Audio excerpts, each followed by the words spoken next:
private investigators to look after. The woman on the far right, Hillary Clinton, has an audio tape laughing at the girl, bragging about how she got the innocent rapist off. Can I respond? That Go ahead. Quick response. All right. They all have a right to be heard. I want to hear their stories. I want to know all the facts. And now we do on a national Now let me stage. finish. But as my parents raised me to say, time and a place, and a debate which is supposed to be about independent voters and a variety of issues will become a blank show. I'd say it. It would probably end up on a Trump audio if I said it. And I don't think that's necessarily in the best interest Michael, of he the might country. not bring it up. These women got to speak for themselves tonight without Donald Trump having to say a word. That's a victory for the American So, Jeffrey, people. what about this? Now, you have, let's just say he doesn't bring it up. Who knows whether he will or won't, but the head fake that David suggested, say that's what it is. You now have them sitting in the audience. You have Bill Clinton sitting in the same room that they were sitting in. Right. How does that play? Well, this is what I find so fascinating here. The age-old allegation having nothing to do with this campaign, everything to do with it, but that goes back decades, is that the media writ large, the mainstream media, is always giving an unfair shake to Republicans. What they've just done here is get this out into the conservative media stream, whether it's picked up, and obviously it is picked up right here on CNN, and to get this everywhere. You can be guaranteed that tomorrow morning or tomorrow noon, when Rush Limbaugh hits the airwaves, that this will be topic A. Speaking to the people. Hold on. Paul, you were there during all of this. I mean, you were there, you were advising. What is the significance of this moment to Hillary Clinton tonight? She sees this. You saw her senior campaign staff were there. Jeff Zeleny was there when they heard about this. They were surprised. Does this affect her performance, her psyche, what she does tonight? I don't think it does. I think it says a lot about Donald Trump. He's got a campaign in crisis. He's got a party in chaos. 16 incumbent Republican senators have now said they're not voting for him. That's unprecedented in the modern era. And so he's got to do something to get right. He clearly thinks this is the strategy. I disagree. I don't think it'll work. But especially in a town hall, the tussle is, whose election is this? Does this election belong to Donald Trump? Does it belong to Hillary Clinton? Or does it belong to we the people? This I think, Trump is definitely trying to make a play to hijack the election away from the needs and concerns of those voters and make it about himself, make it about Hillary, make it about Hillary's husband. I don't think that's a winning strategy. Ben. So this is a character test for Donald Trump. And it's an ink blot test, whether he passed it. If what you believe is that Republicans just get rolled all the time,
Wouldn't have these women in a press conference if he wasn't going to use this tonight.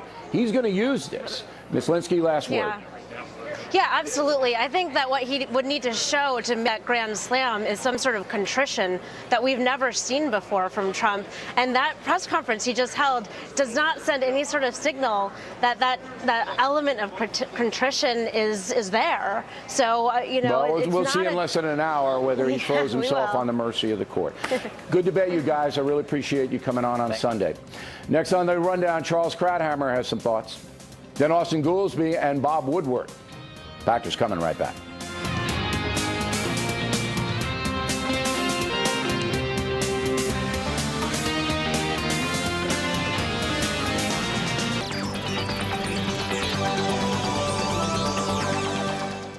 To take another man's life, that is the most egregious sin. From the Academy Award-winning director of Braveheart. I won't be a medic. That's gonna be my way to serve. I'm sorry, I can't touch a gun. You don't kill.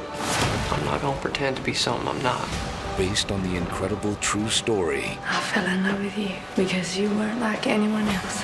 While everybody else is taking life, I'm gonna be saving it. Hacksaw Ridge, in theaters November 4th. Our eyes, they have a 200-degree range of sight, which is good for me. Hey! And bad for the Barkley twins. Take care of all your most important parts with Centrum. Upgraded to our most D3 ever. We've worked pretty hard to become the world's largest independent refiner and to be America's third largest producer of renewable fuels. But we've also worked hard to be named one of Fortune's most admired companies by giving over 125,000 volunteer hours a year, donating over 1 million pounds of food to local food banks, and building homes for Habitat for Humanity. To appreciate a company's true value, you have to understand the heart of its people. For flooring that stands up to everyday life, get to Lumber Liquidators. Waterproof wood look tiles up to 50% off. Durable laminate is up to 27% off. Get $1 off Bellawood floors. More from 59 cents and special financing. Hurry, get to Lumber Liquidators by Tuesday.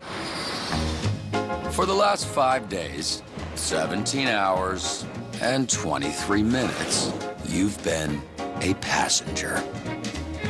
I'm back in baby's arms. The new Mazda 6 with Skyactiv Vehicle Dynamics makes it good to be a driver. Back in baby's arms.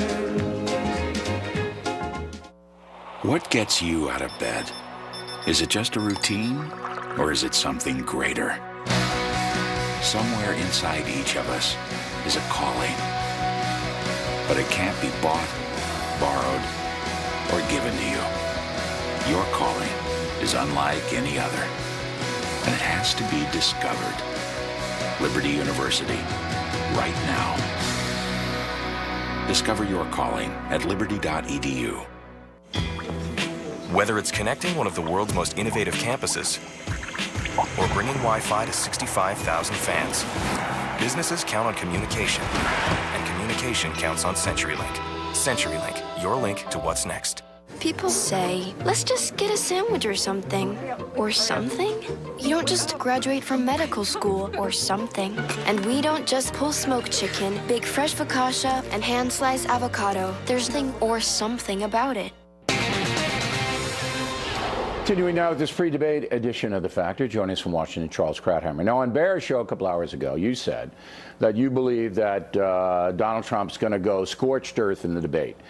Interestingly enough, and I'm sure you didn't know this, about 45 minutes after you said that, Trump has a press conference with 4 women who allege that Bill Clinton abused them and Hillary Clinton enabled the abuse. So you're an oracle. But now the question is he going to carry that over to the debate and make that the central part of his presentation? Of course he will. I mean, this press conference he's doing is the setup for it. That's where he's going. And the reason he's going there is that Donald Trump has no option.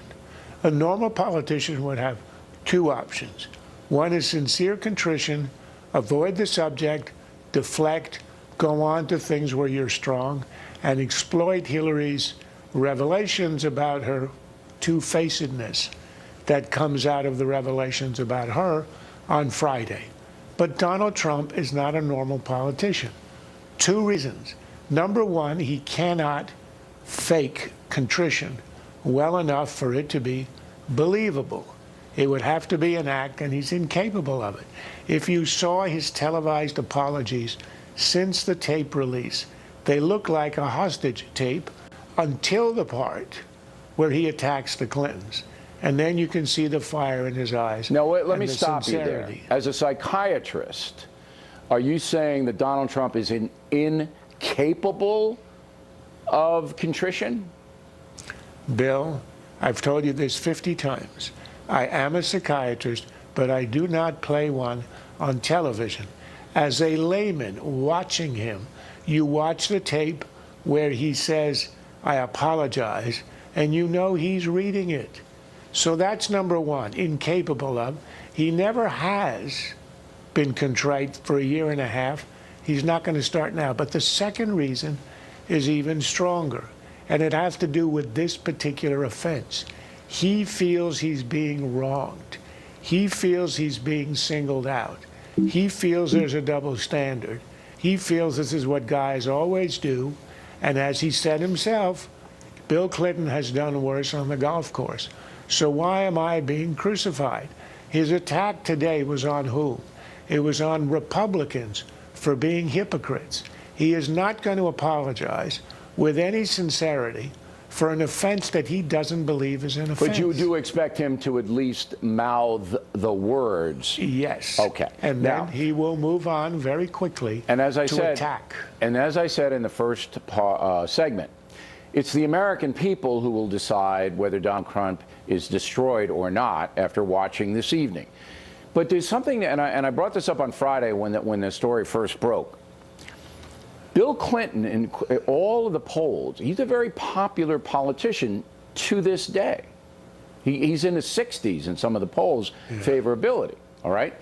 So it looks like the American public has forgiven him for his tawdry behavior based upon his performance in office. Would that be a correct assessment? Absolutely. Okay. Look, he routed the GOP in 98. Okay. While he was right in the middle of it. So the American public at this juncture, all right, is willing to overlook these bad things, personal bad things that politicians do, for a greater political goal. So are we still there? Are we still in that category? Do you believe the American public is going to forgive Donald Trump? Look, Bill Clinton is in a class by himself. He's one of the great political charmers of all time.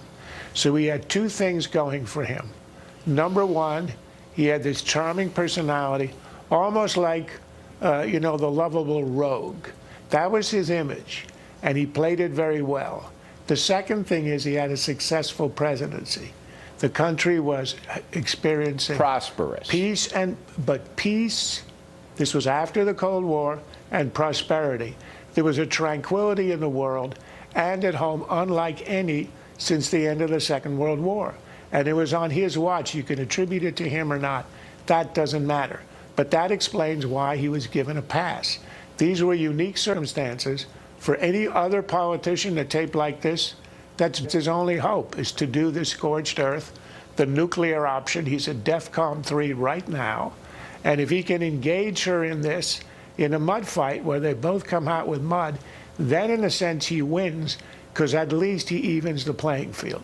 I don't think that's likely, but if there's a strategy behind his anger, and he feels angry right now, that's the strategy. 30 seconds. Have you ever seen a presidential race this revolting? No. And I hope I never see another one. And I'm with you right away.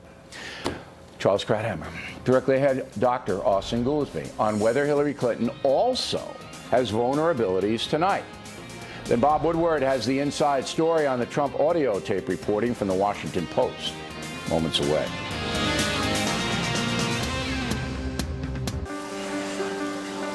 You're not a cook if you don't cook. You're not a firefighter if you don't fight fires. Or a coach if you don't coach. And you can't be our leader if you don't lead. Our next president needs to take action on Social Security, or future generations could lose up to $10,000 a year. We're working hard. What about you? Hey, candidates, do your job. Keep Social Security strong. The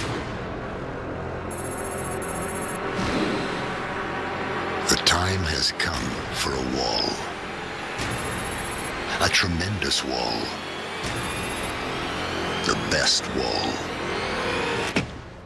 The Tecate Beer Wall. A wall that brings us together. This wall might be small, but it's going to be huge. You're welcome, America. Welcome to Long John Silver's, home of our new $5 Real Deal box. Dive into our wild-caught 100% Alaskan whitefish, natural-cut fries, hush puppies, dessert, and a drink. It's our $5 Real Deal box. Because at Long John Silver's, you deserve more. I am totally blind. I lost my sight in Afghanistan. If you're totally blind, you may also be struggling with non-24. Call 844-844-2424 or visit my24info.com.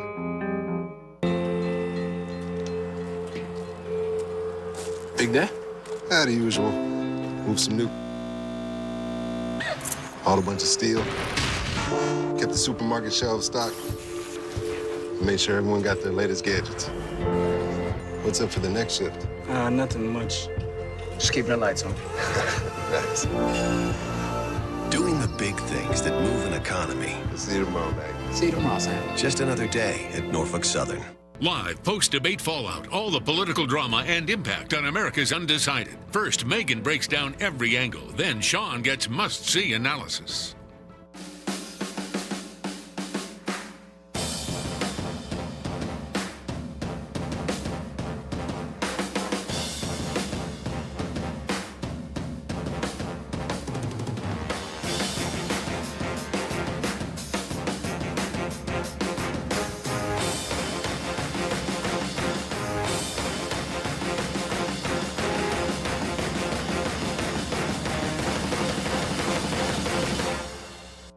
I've worked hard to prepare for retirement, but the truth is, the majority of investment opportunities are questionable at best.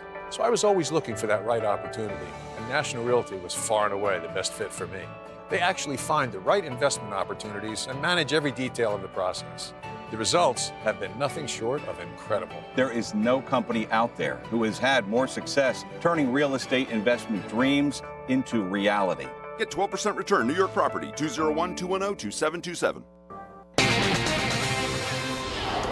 Campaign 2016 segment tonight with the debate about 45 minutes away. Let's bring in Dr. Austin Goolsbee, former member of the Obama administration from Chicago. Okay, so it's all about Trump. Everybody's locked in on Trump. Any kind of audio, sex thing is going to override anything else. I mean, that's just the way of the world. However, I want your opinion on vulnerabilities from Hillary Clinton's side, and I'm just going to throw out one. The WikiLeaks leak quoted from her speeches to Fat Cat Wall Street people, and she says at a point, you know, I favor open trade and open borders. Now, a lot of people suspected that that's what she did, even though she says the opposite. Is something like that going to hurt her? I don't think so, certainly not in this debate, because she just needs to play. She doesn't even need to get a hit. She just needs to not be beamed by the pitch, and everything's going to be fine for her, because I think Donald Trump is going to be throwing, I would say the kitchen sink, but he's going to try to flush everything he can down the toilet and then throw the toilet at her. And in a context like that, I think, A, the fact that you got the government saying this is coming from the Russians, so it's probably cherry-picked and you don't know what the context was. And B, it's going to be Hillary Clinton helps rapists. Hillary Clinton's a criminal. I wouldn't be surprised if he brings up Vince Foster. If he's going to be yelling and unhinged like that, I don't think anything he says is going to stick, because he's going to try to throw it all. Now, if you were advising Secretary Clinton tonight, and you told her, look, expect Donald Trump to bring up your husband's infidelities and the press conference where 4 women accused him of whatever. Expect that. Do you say to Hillary Clinton, what? How does she answer that? Look, I don't totally know, but what I would say is, when these scandals came up in the government, I think there were a lot of people who are very sympathetic to Hillary Clinton having to go through, be the suffering spouse as you're going through a kind of a scandal of that nature. And I just do not see how Donald Trump, and that was some years ago. I mean, clearly the social mores have changed since then, and I just don't see how Donald Trump saying somebody else is as bad as me. All right, this I could just don't see that that's absolutely gonna help happen. him. This could absolutely happen. One of the folks, because, questions are going to come from the folks. Yes. One of the folks says, hey, you said some bad things about Paula Jones and Juanita Broderick and Kathleen Willey and Monica Lewinsky. And you used some terrible phrases to describe them. Do you regret that now? And how can you attack Donald Trump if you did these things to other women? That question could absolutely be asked. So how is she going to answer that? I agree with that, but I think you have not really seen Hillary Clinton attacking Donald Trump on this. No. But she's letting the Republican Party attack. The question that I just posed from some woman, who's there. Okay, say so how that. does she? Look, how does she answer that? I think she would say some combination of, as you know, the Republican Party was attacking my husband. In some of these cases, and I think she probably would express some regret. I mean, I have no doubt they will have a distilled line she says and it would be smart if acceptable. if she said, look, I was emotional and I was wrong to do it, and I'm sorry I did it, and something like that. But that question, but just remember, Bill, several of these women, when they made the accusations, they were being sponsored. Their legal cases and costs were being paid for by the president's enemies. That's why we don't do that. I mean, we don't do it. We don't get into the swamp. We don't get into any of this on either side. On Friday, when that tape broke, I was on the air like a few minutes after it broke, live. And I had to make a decision about how much I use of the tape, because I didn't know whether it was edited. All right, I didn't know who put it out there. I mean, it was all kinds of stuff flying in. Now, I used a sampling of the tape to get so my viewers on The Factor would know this was big. Okay, but I didn't like the New York Times did, and that was shocking. I'm going to talk with Woodward about it in a moment. They put the F word and all these other words on the front page. Word for word. Look, that was outrageous. The problem is, I understand, but look, you're good at thinking on your feet. It happens in the middle of your show. You can react to it and make a judgment. I think we have established, and you and I have talked before, I think Donald Trump is a guy with major impulse control problems. And I don't think that he's going to be able to contain himself. And if it looks like she says to him something to the effect of, oh, there you go again, Don. It's we'll see tonight. A, it's B, it's C, it's D. He's going to lose it. This is the best test ever, the most stringent test ever of Donald Trump's self-control or not tonight. Yes, Doctor, thanks. Always good to debate with you. Plenty more ahead as the Factor moves along this evening. There is a lot of tension in St. Louis. As the debate comes closer, we'll take you out there for a special report. But next, reporting on that explosive audio tape. We'll talk with Bob Woodward about how the Washington Post did it. Upcoming. It's simple supply and demand. More abundant energy means more affordable energy. Producing more American oil and natural gas will help keep energy bills in check. Who doesn't want that? I'm Rick, and I'm an energy voter.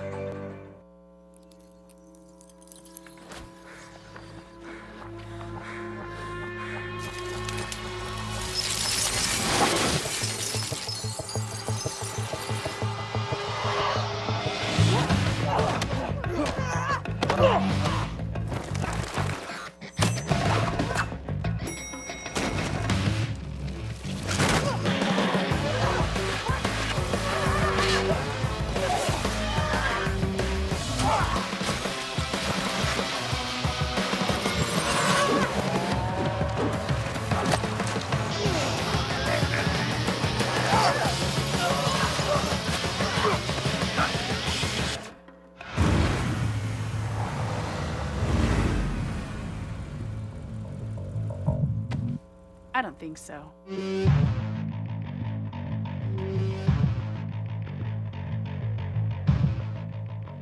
I'm Jamie Foxx for Verizon. In the nation's largest independent study by RootMetrics, again, Verizon is the #1 network. Hi, I'm Jamie Foxx for Sprint. And I'm Jamie Foxx for T-Mobile. And we're just as good. Really? Only Verizon was ranked #1 nationally in data, reliability, text and call and speed.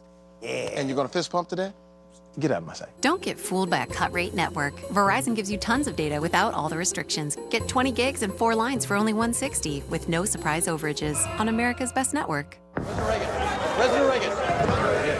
I can do this, but not without you, not without your faith. He's coming out. I can assassinate the president.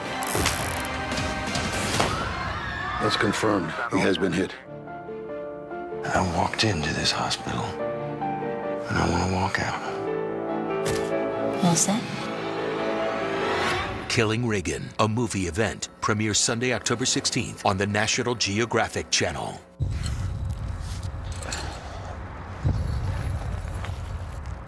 When Kevin Jorgensen needs light, he trusts Duracell Quantum because it lasts longer. Hurry in during Mattress Firm's 1-week sale. Save up to $500. Sealy Firm or Hampton & Rhodes Pillow Top Queen sets just $299.99. Plus 0% APR for 5 years. Only at Mattress Firm. Remember when you said men are superior drivers? Yeah? Yeah. Then how'd I get this? Allstate Safe Driving Bonus Check. Only Allstate sends you a bonus check for every 6 months you're accident-free. Okay, let's try. Silence. It's good to be in good hands. It's Endless Shrimp at Red Lobster with another new flavor you never saw coming. Grilled, glazed, Korean barbecue shrimp. And try as much as you want of flavors like new Parmesan peppercorn shrimp. Just come in before it ends. Republican, Democrat, Independent. Shouldn't matter. Energy isn't a partisan issue. Producing more oil and natural gas here means more opportunity, more growth, more security for America. Who can't get behind that? I'm Kim, and I'm an energy voter.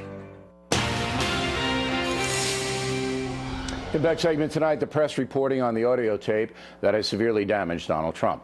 The New York Times, as mentioned, printed a bunch of 4-letter words on its front page, reporting on the tape. That's extremely rare. The Washington Post, which broke the story, did not do that.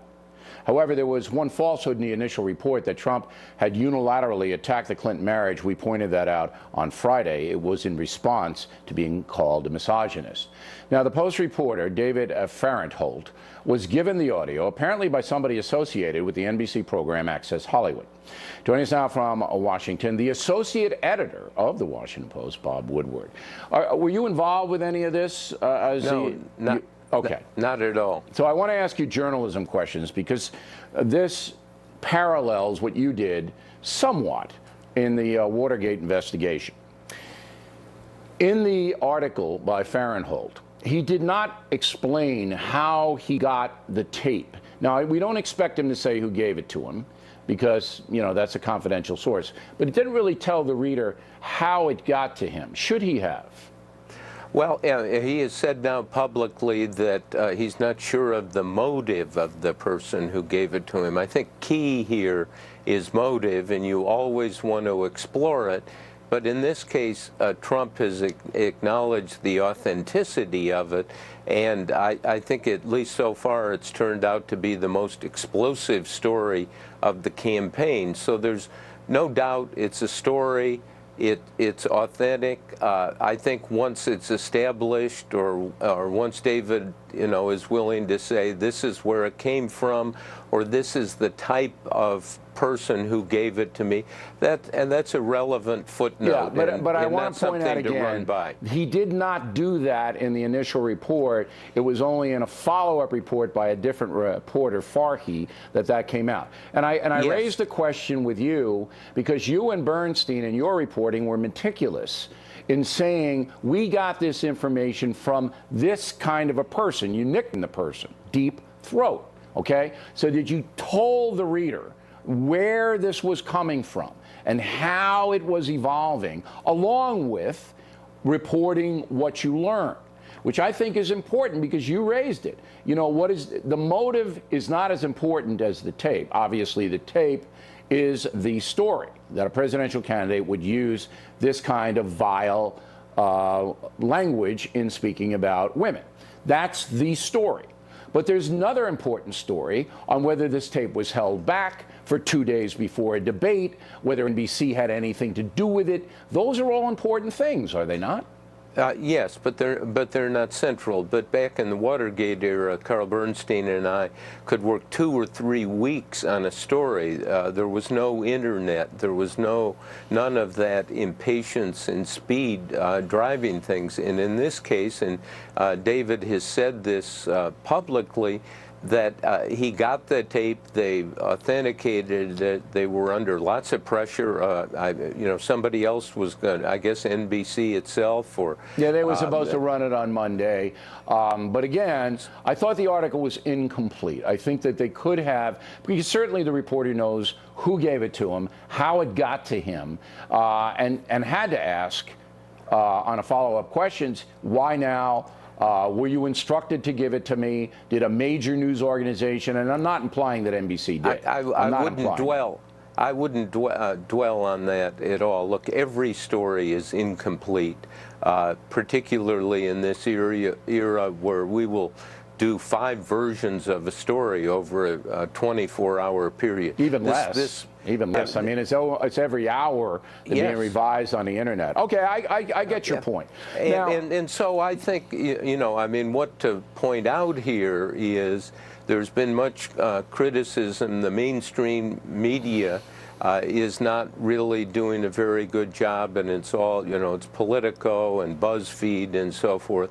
And if you look at the big stories in the campaign, this is probably number 1. Number 2 is the New York Times and the part of Trump's tax returns, which they got. And that was leaked too. I mean, that was a leak too. So it's interesting. But I got to ask you this question because it's important. All right. So when you are seeing the overall reportage from your vantage point as an associate editor of the Washington Post, there's no doubt that the editorial parts of the Post and the New York Times hate Donald Trump. They despise him. They couldn't be worse toward him. Then you see the New York Times, in reporting on the tape story, on the front page, use the F word and the P word when they never did that with Bill Clinton. We have been absolutely fair on this broadcast. We've stayed out of the swamp. We give the facts and analysis based on the facts. And so do you. And we really appreciate you coming on tonight. Thank you. We come right back. We'll go out to St. Louis where there's high tension in the air. That after these messages.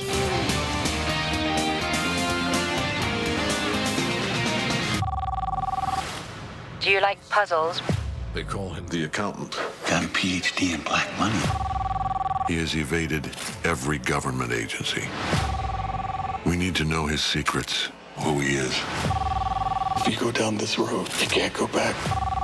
Since when are accountants difficult to eliminate?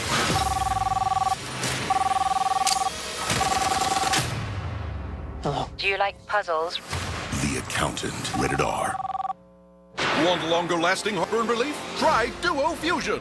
Duo Fusion goes to work in seconds and lasts up to 12 hours. Tums only lasts up to 3. For longer-lasting relief in one chewable tablet, try Duo Fusion from the makers of Zantac. Meet Matthew, Mark, Luke, and Debbie. Matthew and Mark are taught by some of the country's best professors. So are Luke and Debbie. They attend one of the largest nonprofit universities in the country. And whether at home or abroad, they're educated by the same professors as Matthew and Mark at Liberty University. With over 500 online and on-campus programs of study, there's no one way to be a student. So, what are you waiting for? Connect today at liberty.edu. Liberty University, right now. I spent many years as a nuclear missile launch officer. If the president gave the order we had to launch the missiles, that would be it. I prayed that call would never come. Self-control may be all that keeps these missiles from firing. I would bomb the out of them. I want to be unpredictable. I love war. The thought of Donald Trump with nuclear weapons scares me to death. It should scare everyone. I'm Hillary Clinton, and I approve this message. I've been a soldier for 3 years. I've scaled the toughest terrain and faced plenty of my fears as part of my training. And for the past 2 years, I've been a Navy Federal member. So even out here, I can pay securely with mobile pay. Link to my free checking account. I don't know about this. It's... What did she say? She said, I don't know about No, that. I couldn't hear my helmet. No, your ears are completely exposed. Yeah, I just... Open to the armed forces, the DoD, and their families. Navy Federal Credit Union. Whether it's bringing cutting-edge Wi-Fi to 35,000 fans or keeping a hotel's guests connected, businesses count on communication, and communication counts on CenturyLink. CenturyLink, your link to what's next. Get fall fashion that swings for the fences. Discover new looks for fall at Men's Warehouse. Now through October 10th, buy one, get one free throughout the store. Plus, take 30% off all sweaters. Men's Warehouse. Rise to the occasion. Our eyes. They have a 200-degree range of sight, which is good for me. Hey! And bad for the Barclay twins. Take care of all your most important parts with Centrum. Upgraded to our most D3 ever. Don't let dust and allergens get between you and life's beautiful moments. By choosing Flonase, you're choosing more complete allergy relief and all the enjoyment that comes along with it. When we breathe in allergens, our bodies react by overproducing 6 key inflammatory substances. Most allergy pills only control 1. Flonase controls 6, and 6 is greater than 1. With Flonase, more complete relief means enjoyment of every beautiful moment. Flonase, 6 is greater than 1, changes everything. Fox News Channel on Sirius XM. Your favorite shows on Channel 114. Plus every story, every 15 minutes. Fox News headlines 24/7. Channel 115. The O'Reilly Factor. The #1 cable news show for 16 years and counting. Thanks for staying with us. And in the back of the book segment tonight, the second presidential debate will be upon us shortly, as you know. Joining us now from the debate site in St. Louis, Lisa Booth and Juan Williams. Lisa, I want to begin with you this evening. You had favored Donald Trump. Is that still the case? I'm on the fence, Bill. I am. I'm on the fence. I mean, look, ultimately, I've got 29 days to make a decision here. But I mean, this comment that he made is not in isolation. There's been a lot of comments that he has made similar, and I think there's going to be a lot of more comments that are forthcoming. That being said, Bill, I think the media is full of it, and I think the left is full of it, because you see the left, and they've embraced someone in Bill Clinton who's been accused of rape and sexual assault for nearly 20 years. You have the media that's been sitting on this information, sitting on the audio recording, that decides to release it now. I mean, they're all full of it. All right. The Trump campaign is bringing in 4 women who believe that Bill Clinton abused them sexually. Do you object to that, Lisa? Yeah, I don't think it's a good idea for Donald Trump, because if you look at the polling, you look at the times where he's done well in this general election, it's when he's talking about the issues, when he's talking about the middle class, when he's talking about the fact that Hillary Clinton is out of touch with the middle class, which is something that she's even admitted herself, which we have found out with the WikiLeaks release of emails. Right. So that is when he's done best, and when he does the personal attacks, his numbers drop. All right, so the 4 women are going to be in the audience in the debate, Juan. And I'm sure you don't think this is a good idea, correct? No, I mean, I was listening to you and Lisa, and at the very top of the show, Bill, you talked about the idea that Trump has got to stop the bleeding or he's losing this election tonight. Yeah. And I thought, you know what, that's exactly right. But where's the bleeding? And the bleeding is in people like Lisa, smart, educated white women who lean to the right or are Republican. Right now, the latest Fox poll had Hillary Clinton up +12 with women. Quinnipiac has her up +20. But when it comes to white women, they're running even. So that's something Trump can't have. Romney won white women by 14 points and still lost the election. Why would having the 4 women in the audience alienate the women that Trump needs? Why would that alienate? Because I think that, because remember what Lisa said, that when Bill Clinton was in the midst of this controversy, Hillary Clinton's numbers went up. It's Bill Clinton. But you can't say to the spouse, oh, you can't get angry at women who are messing around with your husband. You can't fight to save your family. Well, all right. I mean, that's the defense. But, okay, I mean, again, it's going to be interesting. The folks are going to have to decide, obviously. All right, Lisa, I'm going to give you the last word here. If you're advising Donald Trump tonight, tell us what you tell him. Well, first of all, that was the first time Juan's ever complimented me on this show. But no, what Donald Trump needs, it should be often. Thank you. What Donald Trump needs to do tonight, he needs to talk about the future of this country. You've got 55% of Americans who want big changes in terms of politics, in terms of the economy. Hillary Clinton is the status quo. We know what we're going to get from Hillary Clinton. It's more of the same failure. He needs to talk about being a change agent. All right, so you need to stay on policy. Thank you both. And that is it for this pre-debate edition of The Factor. Now, tomorrow, we're going to be live. Obviously, huge reaction all over the place. Krauthammer will be here. Goldberg will be here. We have a very, very good program for you. So we hope you go to BillO'Reilly.com for special analysis as well. Thanks for watching us tonight. I'm Bill O'Reilly, and please always remember the spin stops right here because we're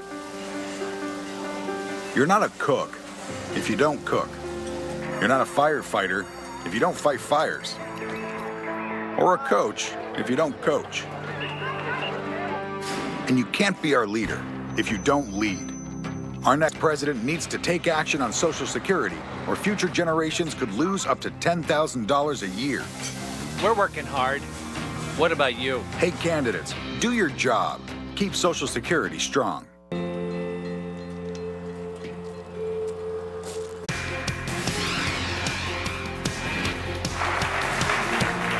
A live look in St. Louis, where we are just minutes away from the second debate between Donald Trump and Hillary Clinton. A town hall debate this time, a different set, as you see. The Trump campaign has been dealing with the fallout of lewd and vulgar comments made to Access Hollywood's Billy Bush, who moments ago was suspended indefinitely by NBC. But a little over an hour ago, Trump appearing with Paula Jones, Juanita Broderick, and Kathleen Willey, women who have accused former President Bill Clinton of rape or unwanted sexual advances. Also there, this woman in the striped shirt on Trump's left was Kathy Shelton. She was raped when she was 12 years old, and Hillary Clinton was the appointed public defender for the suspect. Here's what Trump had to say. Thank you very much for coming. And these four very courageous women have asked to be here, and it was our honor to help them. And I think they're each going to make just an individual short statement, and then we're going to have a little meeting, and we'll see you at the debate. After that, each woman made a short statement. This all comes on the heels of a controversy that has enveloped the Trump campaign all weekend long. It all started Friday afternoon when audio leaked of Donald Trump from back in 2005 making these lewd comments to Billy Bush of Access Hollywood. You know, I'm automatically attracted to beautiful. I just start kissing them. It's like a magnet. You just kiss. I don't even wait. And when you're a star, they let you do it. You can do anything. Whatever you want. Grab them by the you can do anything. Those comments hitting this race like a nuclear blast, forcing Donald Trump to make a rare videotaped apology. I've never said I'm a perfect person, nor pretended to be someone that I'm not.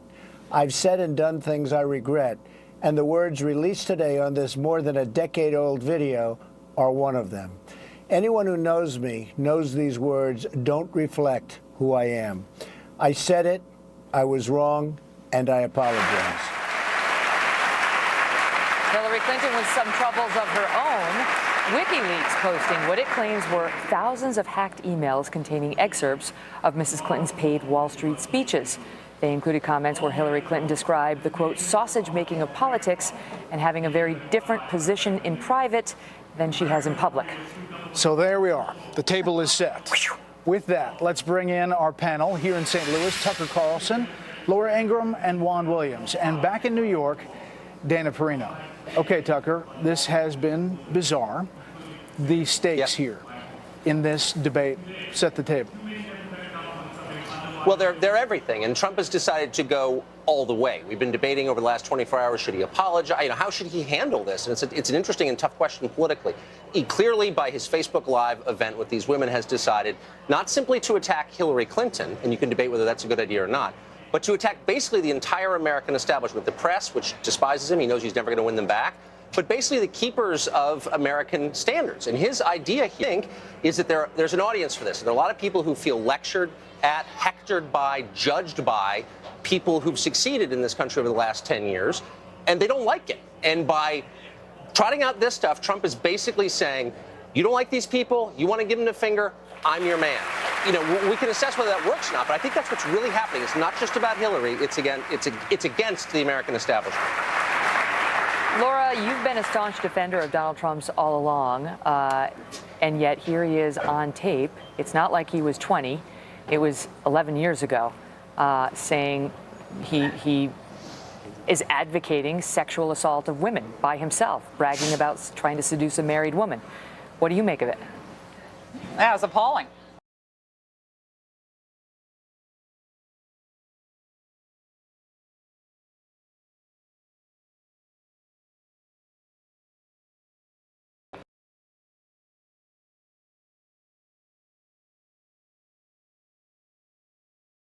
FX. 18 Emmy Awards, more than any broadcast, streaming, or basic cable network. FX. Fearless.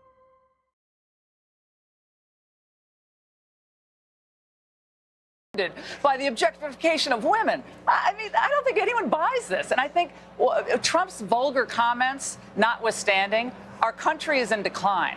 And American voters have to be very clear on what this decision's about. It's not about Trump 11 years ago. It's really not even about Juanita Broderick. It's not about that. It's about, are we going to be a nation with borders and independent and prosperous? Or are we going to continue down the same line that we've been on for the last 8 years of slow decline with China on the rise? Those are the issues that matter. Former President Bill Clinton and Melania Trump meeting here in the hall, shaking hands, as they have in the last debate as well. Obviously, what we just saw was the live press conference with accusers of former President Bill Clinton. And Melania Trump actually put out her own statement in response to that Donald Trump leak tape this weekend, condemning the language that she heard on it, saying she too found it offensive, but that she had forgiven him. Dana, quickly about what it means for the Republican Party at large. You have a House GOP conference call tomorrow. You have Indiana Governor Mike Pence, the VP nominee, saying he's going to wait and see and watch this debate tonight. What does this mean?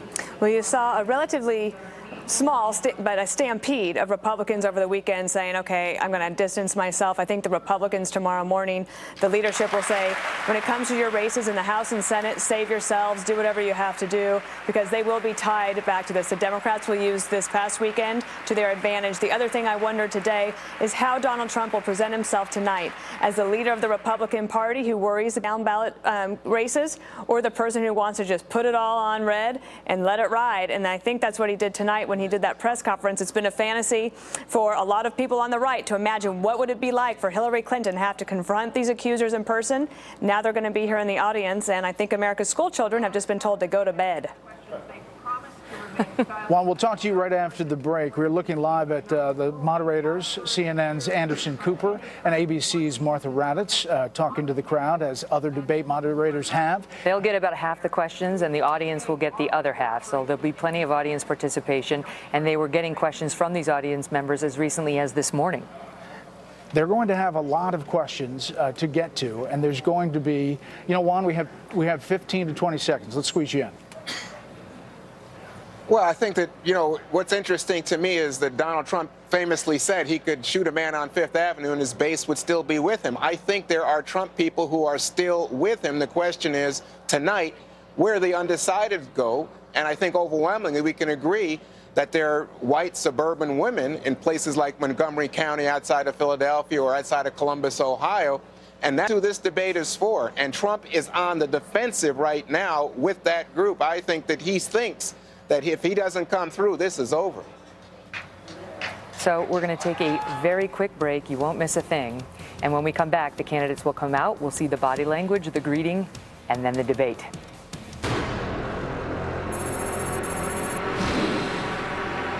The time has come for a wall. A tremendous wall. The best wall. The Tecate Beer Wall. A wall that brings us together. This wall might be small, but it's going to be huge. You're welcome, America.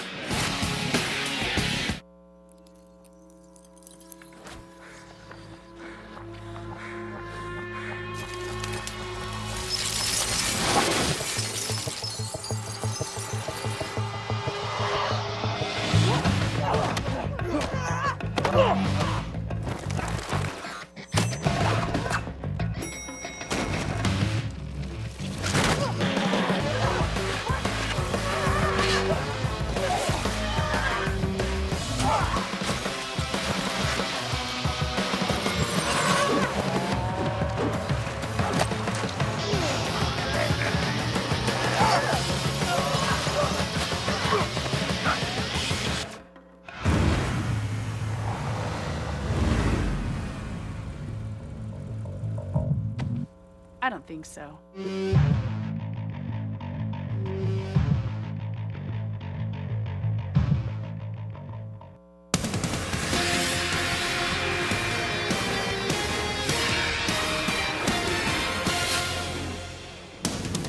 Good evening from Washington University. If you think the first debate between Donald Trump and Hillary Clinton was must-see TV, buckle up and get ready for round two. Welcome to the second presidential debate, everyone. I'm Megyn Kelly. And I'm Bret Baier. We are just minutes away from the debate here at Washington University in St. Louis. This will actually be the fifth general election debate at this school. 4 presidential debates, 1 vice presidential debate. The George W. Bush, Al Gore town hall in 2000, where Gore walks across the stage to get in Bush's face. That happened here. Bill Clinton, George H.W. Bush, Ross Perot debated in this hall, as did Sarah Palin and Joe Biden. But nothing has been anywhere close to this debate and what we've seen leading up to it. The pressure on Donald Trump tonight is enormous. He has come under such immense fire, with several Republicans demanding that he exit this race, that he withdraw from the ticket and allow Mike Pence or for the RNC to select somebody else to come forward. In fact, there were reports that Mike Pence himself will be adopting a wait-and-see approach tonight to see how Donald Trump does before he decides his course forward in this campaign. And we should point out that the polls, even before this big incident with the audio that we've seen and cable news has obviously played again and again and again, we're heading the wrong direction for Donald Trump. But on the flip side, you have Hillary Clinton, who's dealing with the WikiLeaks emails and all of the different transcripts of speeches to Wall Street firms that specifically say something completely different than what she said on the primary trail. And not only that, but Trump has raised the ante as we take a look at Melania Trump and Ivanka Trump, both women very well liked, and Ivanka Trump, a very good spokesperson for her father out on the trail, Bill Clinton and Chelsea. Trump has raised the stakes now for Hillary tonight by having this Facebook event with 4 women, 3 of whom are accusing Bill Clinton of having sexually assaulted them, none of which were ever proven in court. 1 case was settled out of court, 2 cases were never brought, and the other involves a young girl whose rapist Hillary Clinton defended. Those 4 women are in this hall tonight. Exactly. So it's pressure packed. It's a different format. It's a town hall format, as we mentioned. There are 40 people around who have been chosen by the Gallup organization. They will have half undecided voters. Undecided voters, and also the social media questions. This is going to be fascinating. Hold on. We're going to take you down to the floor because this is going to be quite an event. Will Trump raise the Bill Clinton issue and Hillary's role with respect to those women, or will he let that Facebook event stand for itself? How far will Hillary or the moderators or the people in this audience push the question of that 11-year-old tape with Donald Trump on that Access Hollywood Bush, which has already been made into campaign ads and has shocked the conscience of even Donald Trump's detractors, who didn't think they could be shocked any further? Right now, you have Democrats that are feeling emboldened. You have Republicans looking for something to turn this race around. And you have a down ballot situation where there are a lot of senators and House members who are worried on the Republican side. Ladies and gentlemen, the debate here at Washington University. Good evening. I'm Martha Raddatz from ABC News. And I'm Anderson Cooper from CNN. We want to welcome you to Washington University in St. Louis for the second presidential debate between Hillary Clinton and Donald Trump, sponsored by the Commission on Presidential Debates. Tonight's debate is a town hall format, which gives voters a chance to directly ask the candidates questions. Martha and I will ask follow-up questions, but the night really belongs to the people in this room and to people across the country who have submitted questions online. The people you see on this stage were chosen by the Gallup organization. They are all from the St. Louis area and told Gallup they haven't committed to a candidate. Each of them came here with questions they want to ask, and we saw those questions for the first time this morning. Anderson and I and our team from ABC and CNN are the only ones who have seen them. Both candidates will have 2 minutes to answer each audience and online question. We hope to get to as many questions as we can, so we've asked the audience here not to slow things down with any applause, except for now. Ladies and gentlemen, the Republican nominee for President, Donald J. Trump, and the Democratic nominee for President, Hillary Clinton.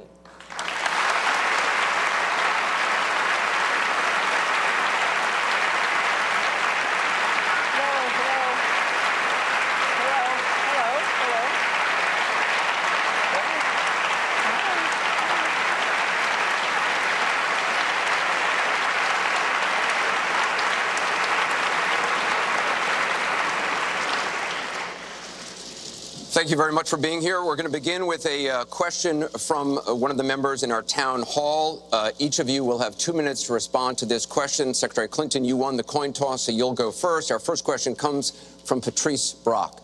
Patrice? Thank you and good evening. The last presidential debate could have been rated as MA, mature audiences, per TV parental guidelines. Knowing that educators assign viewing the presidential debates as students' homework, do you feel you're modeling appropriate and positive behavior for today's youth?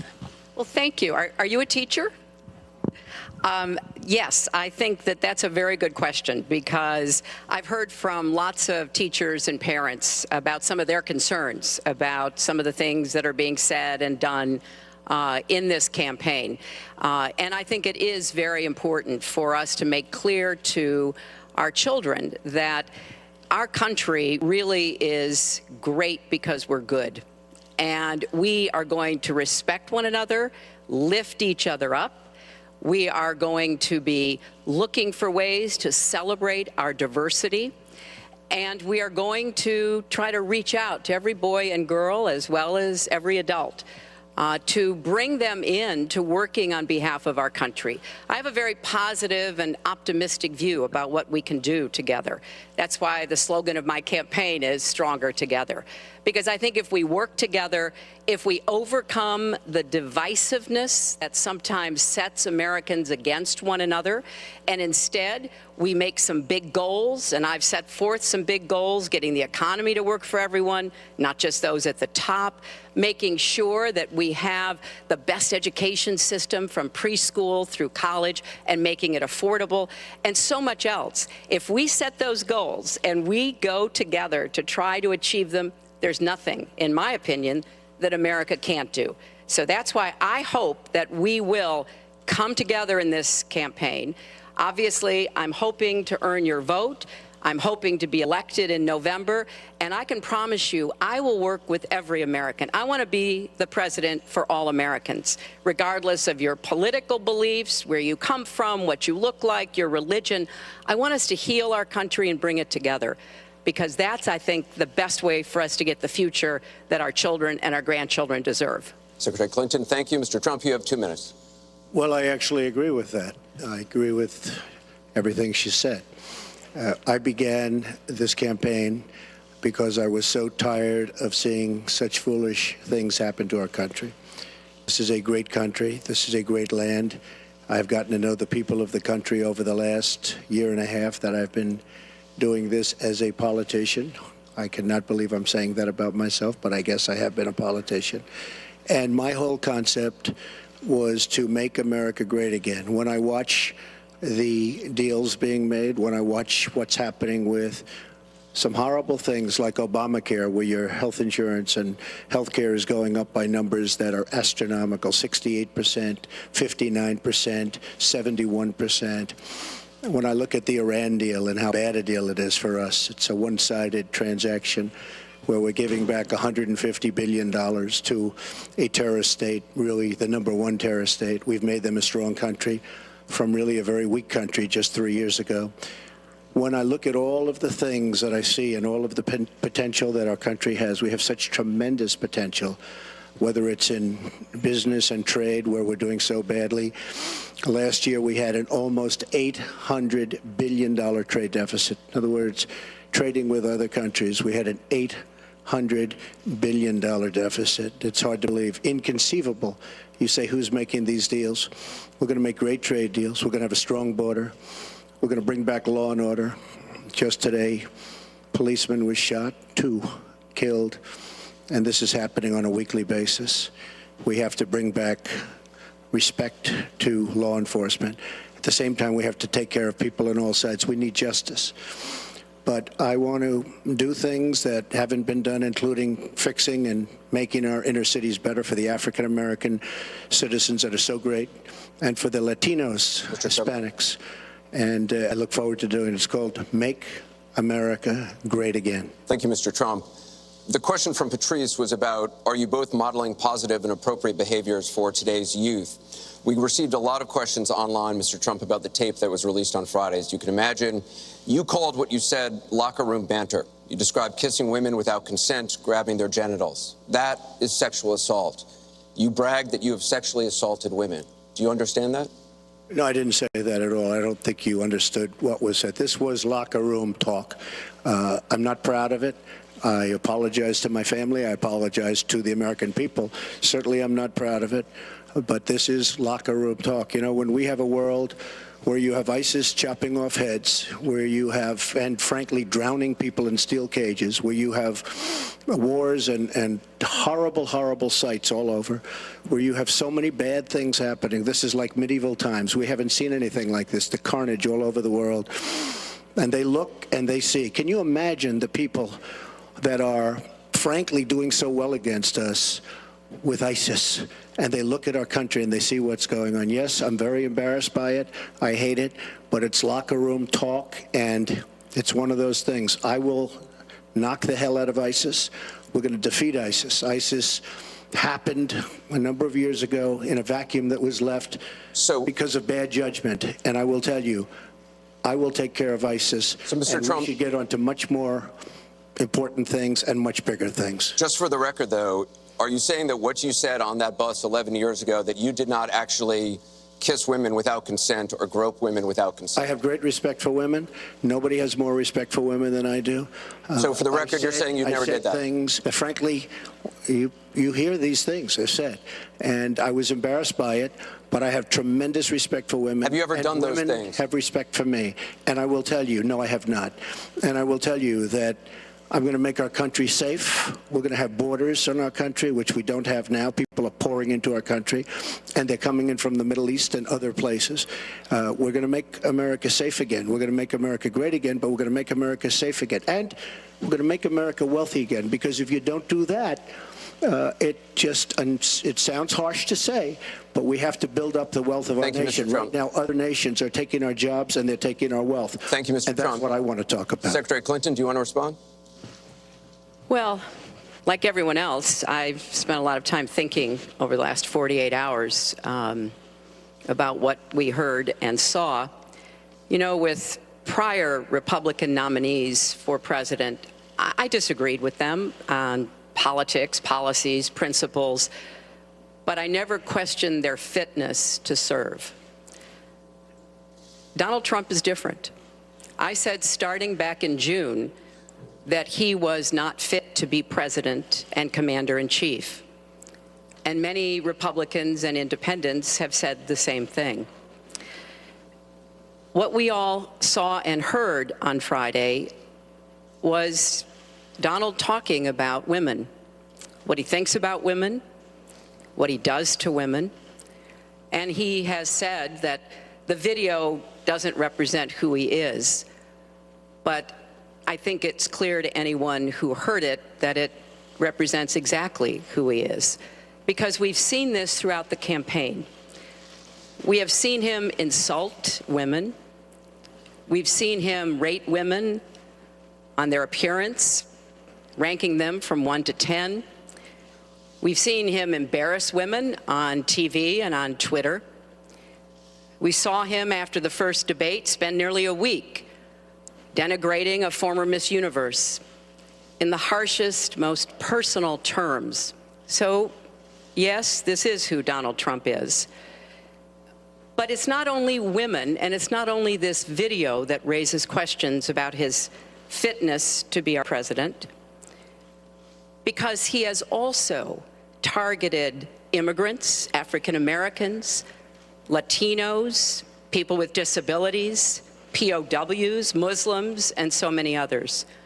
So this is who Donald Trump is. And the question for us, the question our country must answer, is that this is not who we are.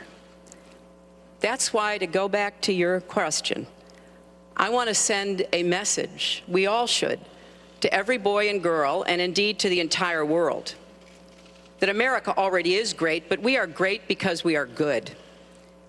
And we will respect one another, and we will work with one another, and we will celebrate our diversity. These are very important values to me, because this is the America that I know and love. And I can pledge to you tonight that this is the America that I will serve if I'm so fortunate enough to become your president. And we want to get to some questions Well, am I from allowed to online. respond to that? I assume I am. Yes, you can respond to that. It's just words, folks. It's just words. Those words, I've been hearing them for many years. I heard them when they were running for the Senate in New York, where Hillary was going to bring back jobs to upstate New York, and she failed. I've heard them where Hillary is constantly talking about the inner cities of our country, which are a disaster, education-wise, job-wise, safety-wise, in every way possible. I'm going to help the African Americans. I'm going to help the Latinos, Hispanics.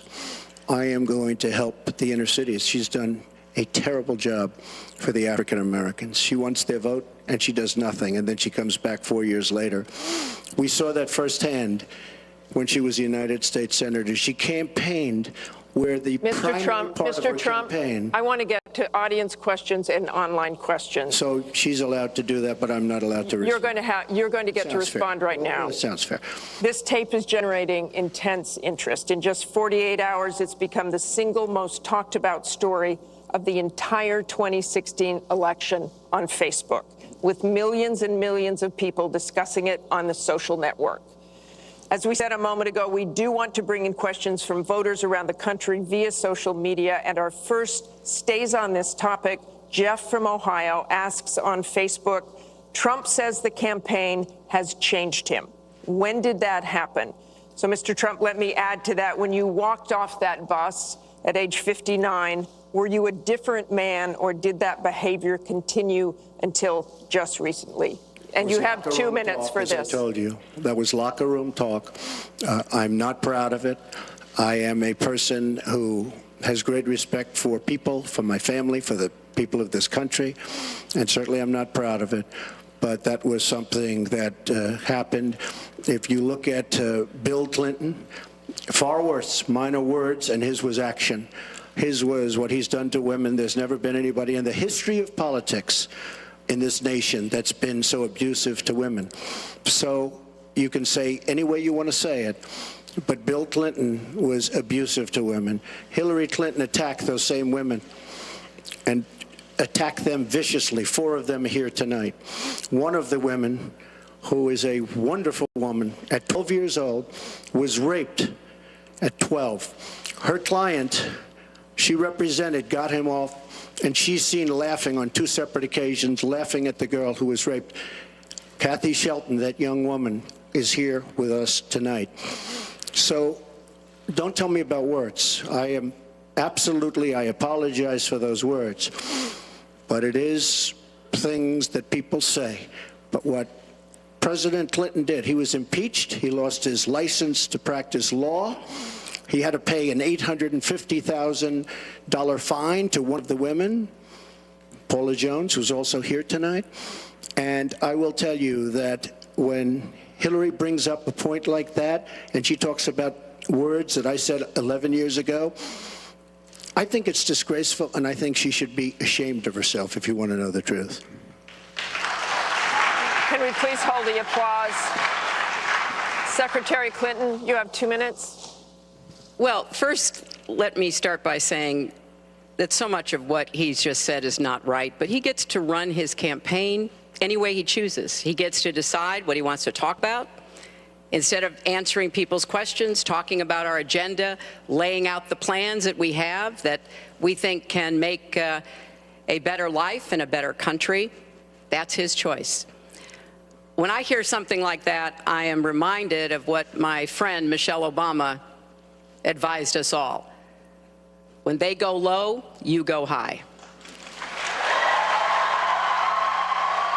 And look, if this were just about one video, maybe what he's saying tonight would be understandable. But everyone can draw their own conclusions at this point about whether or not the man in the video or the man on the stage respects women. But he never apologizes for anything to anyone. He never apologized to Mr. and Mrs. Khan, the Gold Star family, whose son, Captain Khan, died in the line of duty in Iraq. And Donald insulted and attacked them for weeks over their religion. He never apologized to the distinguished federal judge who was born in Indiana. But Donald said he couldn't be trusted to be a judge because his parents were, quote, Mexican. He never apologized to the reporter that he mimicked and mocked on national television and our children were watching. And he never apologized for the racist lie that President Obama was not born in the United States of America. He owes the president an apology, he owes our country an apology, and he needs to take responsibility for his actions and his words. Well, you owe the president an apology because, as you know very well, your campaign, Sidney Blumenthal, he's another real winner that you have, and he's the one that got this started along with your campaign manager, and they were on television just 2 weeks ago. She was saying exactly that. So you really owe him an apology. You're the one that sent the pictures around your campaign, sent the pictures around with President Obama in a certain garb. That was long before I was ever involved. So you actually owe an apology. And number two, Michelle Obama. I've gotten to see the commercials that they did on you. And I've gotten to see some of the most vicious commercials I've ever seen of Michelle Obama talking about you, Hillary. So you talk about friend, go back and take a look at those commercials. A race where you lost, fair and square, unlike the Bernie Sanders race where you won, but not fair and square, in my opinion. And all you have to do is take a look at WikiLeaks and just see what they said about Bernie Sanders and see what Deborah Wasserman Schultz had in mind, because Bernie Sanders, between superdelegates and Deborah Wasserman Schultz, he never had a chance. And I was so surprised to see him sign on with the devil. But when you talk about apology, I think the one that you should really be apologizing for, and the thing that you should be apologizing for, are the 33,000 emails that you deleted and that you acid washed. And then the 2 boxes of emails and other things last week that were taken from an office and are now missing. And I'll tell you what, I didn't think I'd say this, but I'm going to say it. And I hate to say it. But if I win, I am going to instruct my Attorney General to get a special prosecutor to look into your situation, because there has never been so many lies, so much deception. There has never been anything like it. And we're going to have a special prosecutor. When I speak, I go out and speak. The people of this country are furious. In my opinion, the people that have been long-term workers at the FBI are furious. There has never been anything like this, where emails and you get a subpoena, and after getting the subpoena, you delete 33,000 emails. And then you acid wash them, or bleach them, as you would say, a very expensive process. So we're going to get a special prosecutor, and we're going to look into it, because you know what? People have been, their lives have been destroyed for doing 1/5 of what you've done. And it's a disgrace. And honestly, you ought to be ashamed of yourself. Secretary Clinton, I want to follow up on that. I'm going to let you talk about emails. Because everything he just said is absolutely false, but I'm not surprised. Really? In the first debate, the audience needs to calm down here. I told people that it would be impossible to be fact-checking Donald all the time. I'd never get to talk about anything I want to do and how we're going to really make lives better for people. So once again, go to HillaryClinton.com. We have literally Trump. You can fact check him in real time. Last time at the first debate, we had millions of people fact checking. So I expect we'll have millions more fact checking because, you know, it's just awfully good that someone with the temperament of Donald Trump is not in charge of the law in our country. Yeah, because you'd be in jail. Secretary Clinton.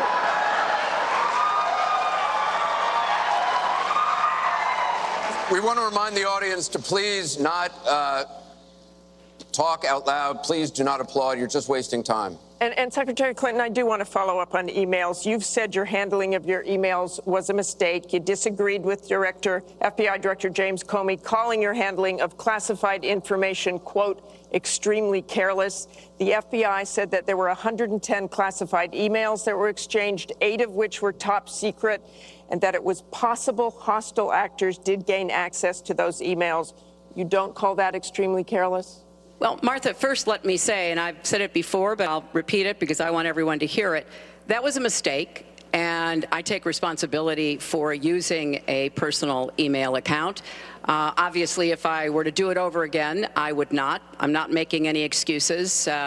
It was a mistake, and I am very sorry about that. But I think it's also important to point out where there are some misleading accusations from critics and others. After a year-long investigation, there is no evidence that anyone hacked the server I was using, and there is no evidence that anyone can point to at all, anyone who says otherwise has no basis, that any classified material ended up in the wrong hands. I take classified materials very seriously, and always have. When I was on the Senate Armed Services Committee, I was privy to a lot of classified material. Obviously, as Secretary of State, I had some of the most important secrets that we possess, such as going after bin Laden. So I am very committed to taking classified information seriously. And as I said, there is no evidence that any classified information ended up in the wrong hands. Okay, we're going to move on. And yet, she didn't know the letter C on a document, right? She didn't even know what that letter meant. You know, it's amazing. I'm watching Hillary go over facts, and she's going after fact after fact, and she's lying again because she said what she did with emails was fine. You think it was fine to delete 33,000 emails? I don't think so. She said the 33,000 emails had to do with her daughter's wedding, number one, and a yoga class. Well, maybe we'll give 3 or 4 or 5 or something. 33,000 emails deleted. And now she's saying there wasn't anything wrong. And more importantly, that was after getting a subpoena. That wasn't before. That was after. She got it from the United States Congress. And I'll be honest, I am so disappointed in congressmen, including Republicans, for allowing this to happen. Our Justice Department, where her husband goes onto the back of an airplane for 39 minutes, talks to the Attorney General days before a ruling is going to be made on her case. But for you to say that there was nothing wrong with you deleting 39,000 emails, again, you should be ashamed of yourself, what you did. And this is after getting a subpoena from the United States Congress. We have to move on. Secretary Clinton, you can respond, and then we got to move on. We want to give the audience a chance put here. in jail, let alone after getting a subpoena from the United States Secretary Congress. Clinton, you can respond, then we have to move on to an audience question. Look, it's just not true, and so please go you didn't delete them? Allow her to respond, please. Personal emails, not official. 33,000? Well, we turned over 35,000, so it was. What about the other 15,000? Please allow her to respond. She didn't talk while you talked. Yes, that's true. I didn't. And I didn't in the first debate, and I'm going to try not to in this debate because I'd like to get to the questions that the people have brought here tonight to talk to us about. And get off this question. Okay, Donald, I know you're into big diversion tonight, anything to avoid talking about your campaign and the way it's exploding and the way Republicans are leaving you. But let's at least focus on some of the issues that people care about tonight. Let's get to their questions. We have a question here from Ken Karpowitz. He has a question about health care. Ken? I'd like to know, Anderson, why aren't you bringing up the emails? I'd like to know. Why aren't you getting brought up to the bottom? emails. No, it hasn't. It hasn't. And it hasn't been finished at all. Ken Karpowitz has a question. It's nice to 1-on-3. Thank you. Affordable Care Act, known as Obamacare, it is not affordable. Premiums have gone up, deductibles have gone up, co-pays have gone up, prescriptions have gone up, and the coverage has gone down. What will you do to bring the costs down and make coverage better? That first one goes to Secretary Clinton because you started out the last one to the audience. If he wants to start, he can start. Go ahead, Hillary. No, go ahead, Donald. No, I'm a gentleman, Hillary. Go ahead. Secretary Clinton? Well, I think Donald was about to say he's going to solve it by repealing it and getting rid of the Affordable Care Act. And I'm going to fix it because I agree with you. Premiums have gotten too high, co-pays, deductibles, prescription drug costs, and I've laid out a series of actions that we can take to try to get those costs down. But here's what I don't want people to forget when we're talking about reining in the costs, which has to be the highest priority of the next president. When the Affordable Care Act passed, it wasn't just that 20 million people got insurance who didn't have it before, but that in and of itself was a good thing. I meet these people all the time, and they tell me what a difference having that insurance meant to them and their families. But everybody else, the 170 million of us who get health insurance through our employers, got big benefits. Number one, insurance companies can't deny you coverage because of a pre-existing condition. Number two, no lifetime limits, which is a big deal if you have serious health problems. Number three, women can't be charged more than men for our health insurance, which is the way it used to be before the Affordable Care Act. Number four, if you're under 26 and your parents have a policy, you can be on that policy until the age of 26, something that didn't happen before. So I want very much to save what works and is good about the Affordable Care Act. But we've got to get costs down. We've got to provide some additional help to small businesses so that they can afford to provide health insurance. But if we repeal it, as Donald has proposed, and start over again, all of those benefits I just mentioned are lost to everybody, not just people who get their health insurance on the exchange. And then we would have to start all over again. Right now, we are at 90% health insurance coverage. That's the highest we've ever been in our country. Secretary Clinton, so I want us to get to 100%, but get costs down and keep quality up. Mr. Trump, you have 2 minutes. It is such a great question, and it's maybe the question I get almost more than anything else outside of defense. Obamacare is a disaster. You know it. We all know it. It's going up at numbers that nobody's ever seen worldwide. Nobody's ever seen numbers like this for health care. It's only getting worse. In 17, it implodes by itself. Their method of fixing it is to go back and ask Congress for more money, more and more money. And we have right now almost $20 trillion in debt. Obamacare will never work. It's very bad health insurance, far too expensive. And not only expensive for the person that has it, unbelievably expensive for our country. It's going to be one of the biggest line items very shortly. We have to repeal it and replace it with something absolutely much less expensive and something that works, where your plan can actually be tailored. We have to get rid of the lines around the state, artificial lines, where we stop insurance companies from coming in and competing because they wanted, President Obama and whoever was working on it, they want to leave those lines because that gives the insurance companies essentially monopolies. We want competition. You will have the finest health care plan there is. She wants to go to a single-payer plan, which would be a disaster, somewhat similar to Canada. And if you ever notice, the Canadians, when they need a big operation, when something happens, they come into the United States in many cases because their system is so slow. It's catastrophic in certain ways. But she wants to go to single-payer, which means the government basically rules everything. Hillary Clinton has been after this for years. Obamacare was the first step. Obamacare is a total disaster.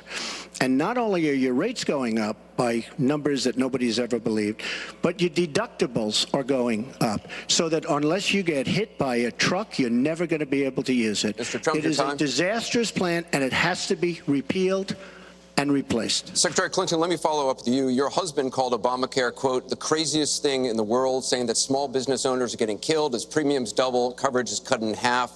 Was he mistaken, or was his mistake simply telling the truth? No, I mean, he clarified what he meant, and it's very clear. Look, we are in a situation in our country where if we were to start all over again, we might come up with a different system. But we have an employer-based system. That's where the vast majority will get their health care. And the Affordable Care Act was meant to try to fill the gap between people who were too poor and couldn't put together any resources to afford health care, namely people on Medicaid. Obviously, Medicare, which is a single-payer system, which takes care of our elderly and does a great job doing it, by the way. And then all the people who were employed, but people who were working but didn't have the money to afford insurance and didn't have anybody, an employer or anybody else, to help them. That was the slot that the Obamacare approach was to take. And like I say, 20 million people now have health insurance. So if we just rip it up and throw it away, what Donald's not telling you is we just turn it back to the insurance companies the way it used to be. And that means the insurance companies get to do pretty much whatever they want, including saying, look, I'm sorry, you've got diabetes, you had cancer, your child has asthma. Your time is up. You may not be able to have insurance because you can't afford it. So let's fix what's broken about it, but let's not throw it away and give it all back to the insurance companies and Let me follow up with you, Mr. That's not going to work. Mr. Trump, let me follow up on this. I just want to. First of all, Hillary, everything's broken about it. Everything. Number two, Bernie Sanders said that Hillary Clinton has very bad judgment. This is a perfect example of it, trying to save Obamacare, which is... You've said you want to end Obamacare. You've said you want to end Obamacare. You've also said you want to make coverage accessible for people with pre-existing conditions. How do you force insurance companies to do that if you're no longer mandating that every American get insurance? You're going to have plans. What does that mean? Well, I'll tell you what it means. You're going to have plans that are so good because we're going to have so much competition in the insurance industry once we break out the lines and allow the competition to come.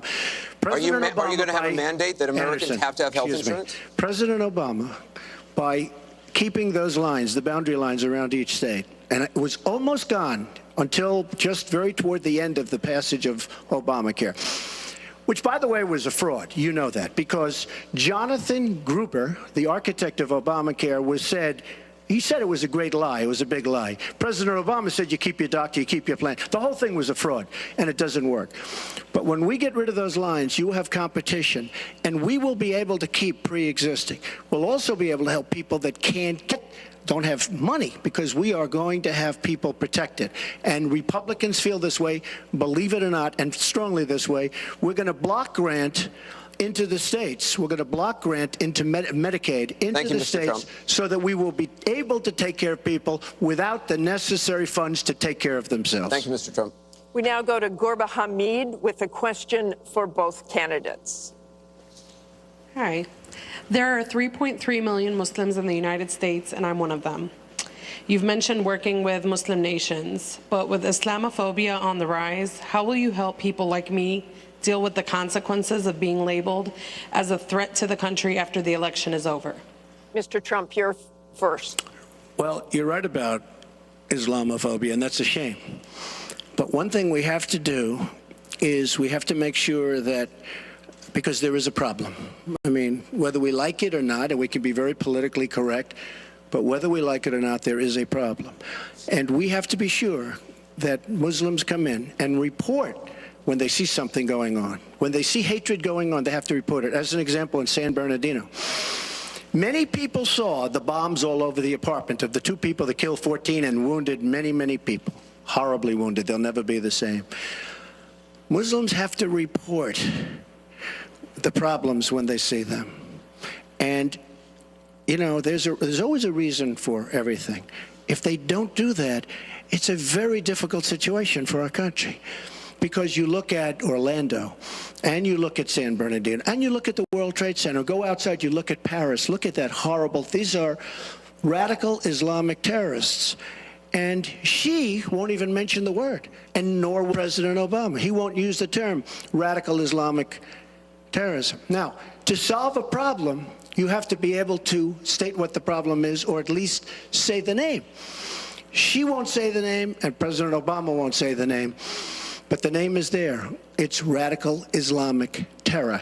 And before you solve it, you have to say the name. Secretary Clinton.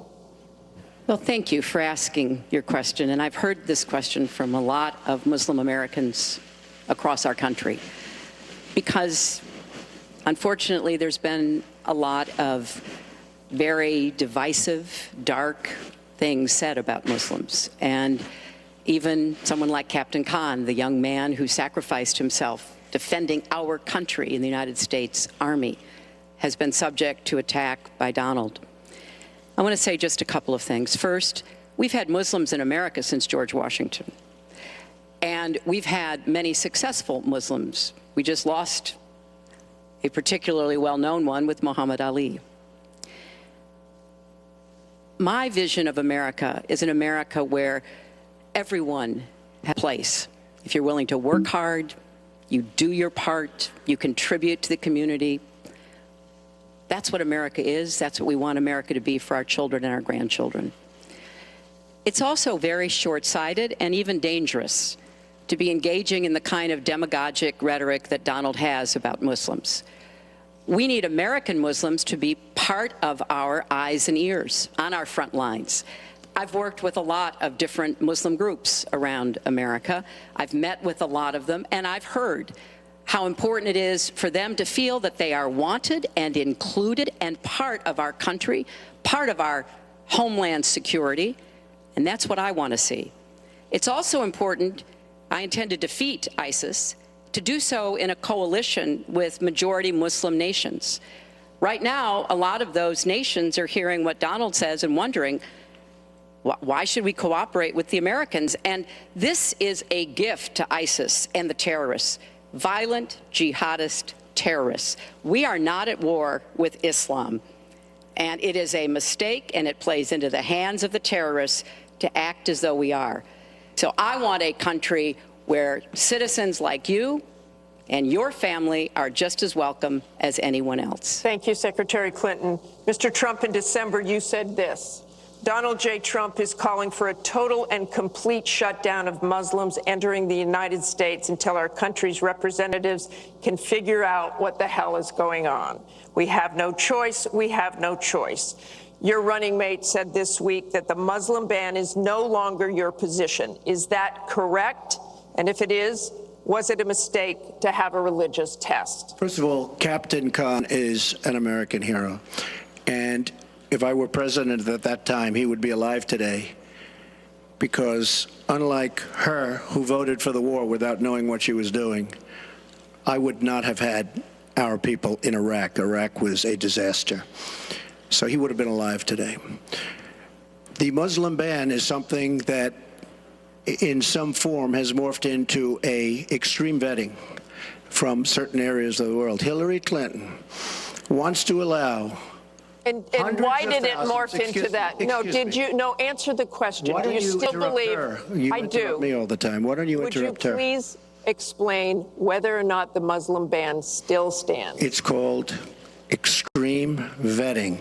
We are going to areas like Syria where they're coming in by the tens of thousands because of Barack Obama, and Hillary Clinton wants to allow a 550% increase over Obama. People are coming into our country like we have no idea who they are, where they're from, what their feelings about our country is, and she wants 550% more. This is going to be the great Trojan horse of all time. We have enough problems in this country. I believe in building safe zones. I believe in having other people pay for them. As an example, the Gulf states who are not carrying their weight, but they have nothing but money, and take care of people. But I don't want to have, with all the problems this country has and all of the problems that you see going on, hundreds of thousands of people coming in from Syria when we know nothing about them. We know nothing about their values, and we know nothing about their love for our country. And Secretary Clinton, let me ask you about that, because you have asked for an increase from 10 to 65,000 Syrian refugees. We know you want tougher vetting. That's not a perfect system. So why take the risk of having those refugees come into the country? Well, first of all, I will not let anyone into our country that I think poses a risk to us. But there are a lot of refugees, women and children. Think of that picture we all saw of that 4-year-old boy with the blood on his forehead because he'd been bombed by the Russian and Syrian air forces. There are children suffering in this catastrophic war, largely, I believe, because of Russian aggression, and we need to do our part. We by no means are carrying anywhere near the load that Europe and others are. But we will have vetting that is as tough as it needs to be from our professionals, our intelligence experts, and others. But it is important for us as a policy, not to say, as Donald has said, we're going to ban people based on a religion. How do you do that? We are a country founded on religious freedom and liberty. how do we do what he has advocated without causing great distress within our own country? Are we going to have religious tests when people fly into our country? And how do we expect to be able to implement those? So I thought that what he said was extremely unwise and even dangerous. And indeed, you can look at the propaganda on a lot of the terrorist sites. What Donald Trump says about Muslims is used to recruit fighters because they want to create a war between us. And the final thing I would say, this is the 10th or 12th time that he's denied being for the war in Iraq. We have it on tape. The entire press corps has looked at it. It's been debunked, but it never stops him from saying whatever he wants to say. Has not been debunked. So please Has not been debunked. And go to HillaryClinton.com and you can see it. I was against the war in Iraq. Has not been debunked. And you voted for it, and you shouldn't have. Well, I just There's been lots of fact-checking on that. I'd like to move on to an online question. She just went about 25 seconds over her time. She Could did I not. just respond to this, please? Very quickly, please. Hillary Clinton, in terms of having people come into our country, we have many criminal illegal aliens. When we want to send them back to their country says we don't want them. In some cases, they're murderers, drug lords, drug problems, and they don't want them. And Hillary Clinton, when she was Secretary of State, said, that's okay, we can't force it into their country. Let me tell you, I'm going to force them right back into their country. They're murderers and some very bad people. And I will tell you very strongly, when Bernie Sanders said she had bad judgment, she has really bad judgment, because we are letting people into this country that are going to cause problems and crime like you've never seen. We're also letting drugs pour through our southern border at a record clip, and it shouldn't be allowed to happen. ICE just endorsed me. They've never endorsed a presidential candidate. The Border Patrol agents, 16,500, just recently endorsed me. And they endorsed me because I understand the border. She doesn't. She wants amnesty for everybody. Come right in, come right over. It's a horrible thing she's doing. She's got bad judgment, and honestly, so bad that she should never be president of the United States. That I can tell you. Thank you, Mr. Trump. I want to move on. This next question comes from the public through the Bipartisan Open Debate Coalition's online forum, where Americans submitted questions that generated millions of votes. This question involves WikiLeaks' release of purported excerpts of Secretary Clinton's paid speeches, which she has refused to release, and one line in particular in which you, Secretary Clinton, purportedly say you need both a public and private position on certain issues. So, two from Virginia asks, is it okay for politicians to be two-faced? Is it acceptable for a politician to have a private stance on issues? Secretary Clinton, well, your 2 minutes. Right. As I recall, that was something I said about Abraham Lincoln after having seen the wonderful Steven Spielberg movie called Lincoln. It was a master class watching President Lincoln get the Congress to approve the 13th Amendment. It was principled and it was strategic. And I was making the point that it is hard sometimes to get the Congress to do what you want to do, and you have to keep working at it. And yes, President Lincoln was trying to convince some people. He used some arguments. Convincing other people, he used other arguments. That was a great, I thought, a great display of presidential leadership. But, you know, let's talk about what's really going on here, Martha, because our intelligence community just came out and said in the last few days that the Kremlin, meaning Putin and the Russian government, are directing the attacks, the hacking on American accounts to influence our election. And WikiLeaks is part of that, as are other sites where the Russians hack information. We don't even know if it's accurate information, and then they put it out. We have never in the history of our country been in a situation where an adversary, a foreign power, is working so hard to influence the outcome of the election. And believe me, they're not doing it to get me elected. They're doing it to try to influence the election for Donald Trump. Now, maybe because he has praised Putin, maybe because he says he agrees with a lot of what Putin wants to do, maybe because he wants to do business in Moscow. I don't know the reasons. But we deserve answers. And we should demand that Donald release all of his tax returns so that people can see what are the entanglements and the financial relationships we're going to get to that later. he has Secretary with Clinton, Russians and you're out other of time. foreign powers. Well, I think I should Mr. respond Trump. because it's so ridiculous. Look, now she's blaming, she got caught in a total lie. Her papers went out to all her friends at the banks, Goldman Sachs and everybody else, and she said things, WikiLeaks, that just came out. And she lied. Now she's blaming the lie on the late, great Abraham Lincoln. That's one that I haven't. Okay, Honest Abe. Honest Abe never lied. That's the good thing. That's the big difference between Abraham Lincoln and you. That's a big, big difference. We're talking about some difference. But as far as other elements of what she was saying, I don't know, Putin. I think it would be great if we got along with Russia because we could fight ISIS together, as an example. But I don't know Putin. But I notice anytime anything wrong happens, they like to say, the Russians. She doesn't know if it's the Russians doing the hacking. Maybe there is no hacking. But they always blame Russia. And the reason they blame Russia is because they think they're trying to tarnish me with Russia. I know nothing about Russia. I know about Russia, but I know nothing about the inner workings of Russia. I don't deal there. I have no businesses there. I have no loans from Russia. I have a very, very great balance sheet. So great that when I did the old post office on Pennsylvania Avenue, the United States government, because of my balance sheet, which they actually know very well, chose me to do the old post office between the White House and Congress, chose me to do the old post office. One of the primary things, in fact, perhaps the primary thing, was balance sheet. But I have no loans with Russia. You could go to the United States government and they would probably tell you that because they know my sheet very well in order to get that development I had to have. Now, the taxes are a very simple thing. As soon as I have, first of all, I pay hundreds of millions of dollars in taxes. Many of her friends took bigger deductions. Warren Buffett took a massive deduction.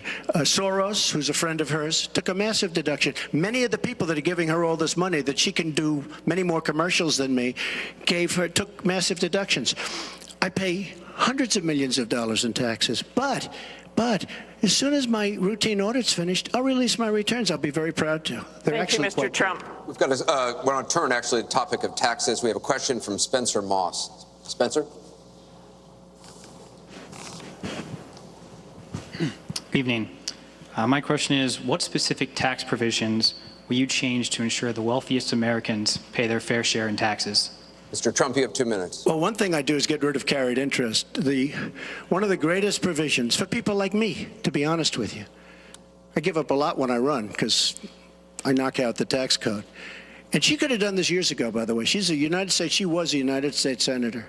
She complains that Donald Trump took advantage of the tax code. Well, why didn't she change it? Why didn't you change it when you were a senator? The reason you didn't is that all your friends take the same advantage that I do. And I do. You have provision in the tax code that, frankly, we could change. But you wouldn't change it because all of these people give you the money so you can take negative ads on Donald Trump. And I say that about a lot of things. You know, I've heard Hillary complaining about so many different things over the years. Oh, we should have done this. But she's been there for 30 years. She's been doing this stuff. She never changed, and she never will change. She never will change. We're getting rid of carried interest provisions. I'm lowering taxes, actually, because I think it's so important for corporations, because we have corporations leaving, massive corporations and little ones. Little ones can't form.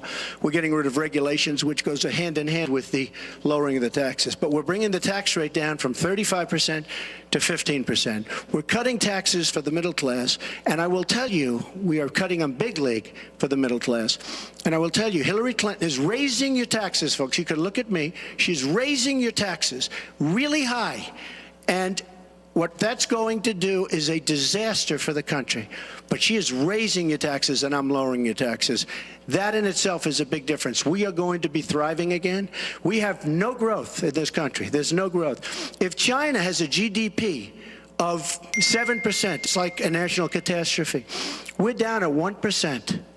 And that's like no growth. And we're going lower. in my opinion. And a lot of it has to do with the fact that our taxes are so high, just about the highest in the world. And I'm bringing them down to one of the lower in the world. And I think it's so important, one of the most important things we can do. But she is raising everybody's taxes massively. Secretary Clinton, you have 2 minutes. The question was, what specific tax provisions will you change to ensure the wealthiest Americans pay their fair share of taxes? Well, everything you've heard just now from Donald is not true. I'm sorry I have to keep saying this, but he lives in an alternative reality. And it is sort of amusing to hear somebody who hasn't paid federal income taxes in maybe 20 years talking about what he's going to do. But I'll tell you what he's going to do. His plan will give the wealthy and corporations the biggest tax cuts they've ever had, more than the Bush tax cuts by at least a factor of 2. Donald always takes care of Donald and people like Donald, and this would be a massive gift. And indeed, the way that he talks about his tax cuts would end up raising taxes on middle-class families, millions of middle-class families. Now, here's what I want to do. I have said nobody who makes less than $250,000 a year, and that's the vast majority of Americans, as you know, will have their taxes raised, because I think we've got to go where the money is, and the money is with people who've taken advantage of every single break in the tax code. And yes, when I was a senator, I did vote to close corporate loopholes. I voted to close, I think, one of the loopholes he took advantage of when he claimed $1 billion loss that enabled him to avoid paying taxes. I want to have a tax on people who are making $1 million. It's called the Buffett rule. Yes, Warren Buffett is the one who's gone out and said somebody like him should not be paying a lower tax rate than his secretary. I want to have a surcharge on incomes above $5 million. We have to make up for lost times, because I want to invest in you. I want to invest in hardworking families. And I think it's been unfortunate, but it's happened, that since the Great Recession, the gains have all gone to the top. And we need to reverse that. People like Donald, who paid 0 in taxes, 0 for our vets, 0 for our military, 0 for health and education. That is wrong. And we're going to make sure that nobody, no corporation and no individual, can get away without paying his fair share to support our country. Mr. Trump, I want to give you the chance to respond. I just want to tell our viewers what she's referring to. In the last month, taxes were the #1 issue on Facebook for the first time in the campaign. The New York Times published 3 pages of your 1995 tax returns. They show you claimed a $916 million loss, which means you could have avoided paying personal federal income taxes for years. You've said you pay state taxes, employee taxes, real estate taxes, property taxes. You have not answered, though, a simple question. Did you use that $916 million loss to avoid paying personal federal income taxes for years? Of course I do. Of course I do. And so do all of her donors, or most of her donors. I know many of her donors. Her donors took massive tax write-offs. So have you not paid personal federal income tax? A lot of my write-off was depreciation and other things that Hillary, as a senator, allowed. And she'll always allow it, because the people that give her all this money, they want it. That's why. See, I understand the tax code better than anybody that's ever run for president. Hillary Clinton, and it's extremely complex, Hillary Clinton has friends that want all of these provisions, including they want the carried interest provision, which is very important to Wall Street people, but they really want the carried interest provision, which I believe Hillary's leaving. It's very interesting why she's leaving carried interest. But I will tell you that, #1, I pay tremendous numbers of taxes. I absolutely used it, and so did Warren Buffett, and so did George Soros, and so did many of the other people that Hillary is getting money from. Now, I won't mention their names because they're rich, but they're not famous, so we won't make them famous. Can you say how many years you have avoided paying personal federal income tax? No, but I pay tax, and I pay federal tax, too. But I have a write-off. A lot of it's depreciation, which is a wonderful charge. I love depreciation. You know, she's given it to us. Hey, if she had a problem, for 30 years she's been doing this, Anderson. I say it all the time. She talks about health care. Why didn't she do something about it? She talks about taxes. Why didn't she do something about it? She doesn't do anything about anything other than talk. With her, it's all talk and no action. In the past, and again, Bernie Sanders, it's really bad judgment. She has made bad judgment not only on taxes, she's made bad judgments on Libya, on Syria, on Iraq. I mean, her and Obama, whether you like it or not, the way they got out of Iraq, the vacuum they've left, that's why ISIS formed in the first place. They started from that little area, and now they're in 32 different nations, Hillary. Congratulations. Great job. I want you to be able to respond, Secretary Clinton. Well, here we go again. I've been in favor of getting rid of carried interest for years, starting when I was a senator from New York. But that's not the point here. Why didn't you do it? Why didn't you do it? Allow her to respond. Because I was a senator with a Republican president. Oh, really? I will be the you president. You could have done who will it. If get you were it an done. effective, if you were an effective senator, you could have done it. If you were an effective senator, you could have done it. But you were not an effective. Please allow her to senator. respond. She didn't interrupt you. You know, under our Constitution, presidents have something called veto power. Look, he has now said repeatedly, 30 years this and 30 years that. So let me talk about my 30 years in public service. I'm very glad to do so. 8 million kids every year have health insurance because when I was First Lady, I worked with Democrats and Republicans to create the Children's Health Insurance Program. Hundreds of thousands of kids now have a chance to be adopted because I worked to change our adoption and foster care system. After 9/11, I went to work with Republican mayor, governor, and president to rebuild New York and to get health care for our first responders who were suffering because they had run toward danger and gotten sickened by it. Hundreds of thousands of National Guard and Reserve members have health care because of work that I did. And children have safer medicines because I was able to pass a law that required the dosing to be more carefully done. When I was Secretary of State, I went around the world advocating for our country, but also advocating for women's rights, to make sure that women had a decent chance to have a better life, and negotiated a treaty with Russia to lower nuclear weapons. 400 pieces of legislation have my name on it as a sponsor or co-sponsor when I was a senator for 8 years. I worked very hard and was very proud to be reelected in New York by an even bigger margin than I had been elected the first time. And as president, I will take that work, that bipartisan work, that finding common ground, because you have to be able to get along with people to get things done in Washington. Thank you, Secretary. And I've proven that I can. And for 30 years, I've produced results for people. Thank you, Secretary. We're going to move on to Syria. Both of you have mentioned that. She said a lot of things. I mean, I think we should we can, be allowed no, to maybe Mr. Trump, we're going to go on. This is about the audience. Disaster as a senator. Mr. Trump, we're going to move on. The heartbreaking video of a 5-year-old Syrian boy named Amran sitting in an ambulance after being pulled from the rubble after an airstrike in Aleppo focused the world's attention on the horrors of the war in Syria, with 136 million views on Facebook alone. But there are much worse images coming out of Aleppo every day now, where in the past few weeks alone, 400 people have been killed, at least 100 of them children. Just days ago, the State Department called for a war crimes investigation of the Syrian regime of Bashar al-Assad and its ally, Russia, for their bombardment of Aleppo. So this next question comes from social media through Facebook. Diane from Pennsylvania asks, if you were president, what would you do about Syria and the humanitarian crisis in Aleppo? Isn't it a lot like the Holocaust when the U.S. waited too long before we helped? Secretary Clinton, we will begin with your 2 minutes. Well, the situation in Syria is catastrophic. And every day that goes by, we see the results of the regime by Assad in partnership with the Iranians on the ground, the Russians in the air, bombarding places, in particular Aleppo, where there are hundreds of thousands of people, probably about 250,000 still left. And there is a determined effort by the Russian Air Force to destroy Aleppo in order to eliminate the last of the Syrian rebels who were really holding out against the Assad regime.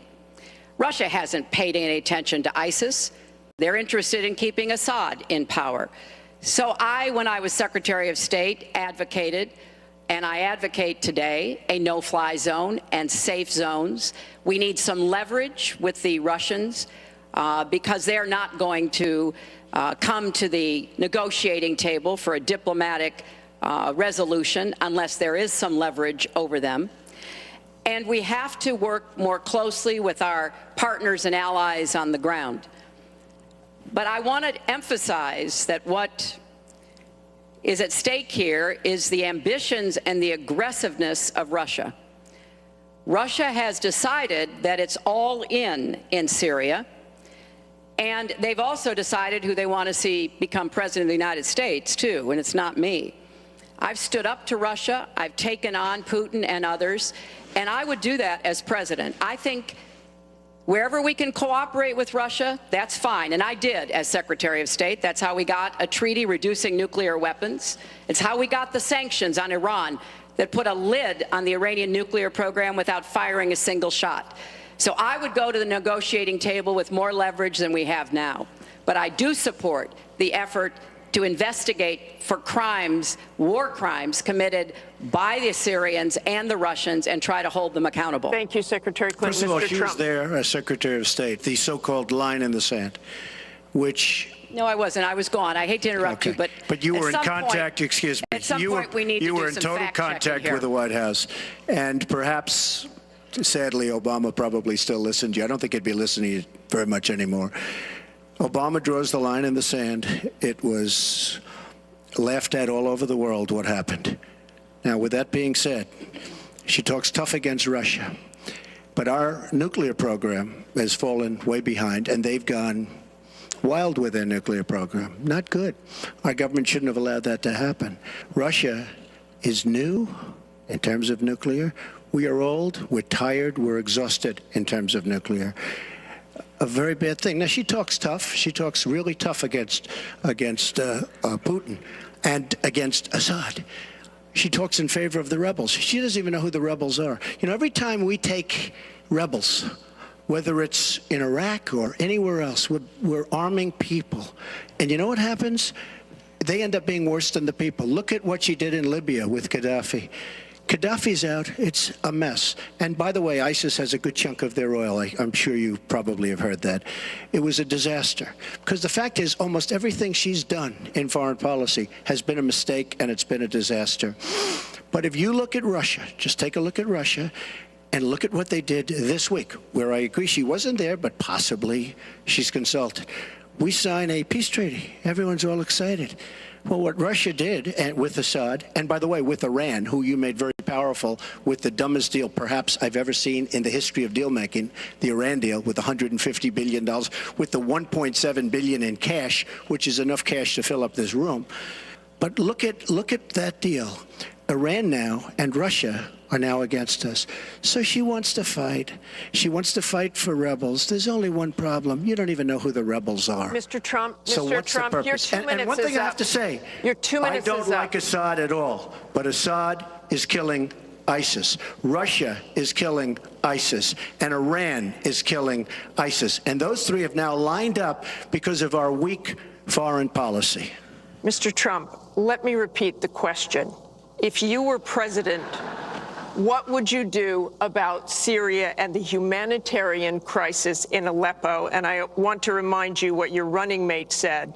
He said provocations by Russia need to be met with American strength, and that if Russia continues to be involved in airstrikes along with the Syrian government forces of Assad, the United States of America should be prepared to use military force to strike the military targets of the Assad regime. Okay.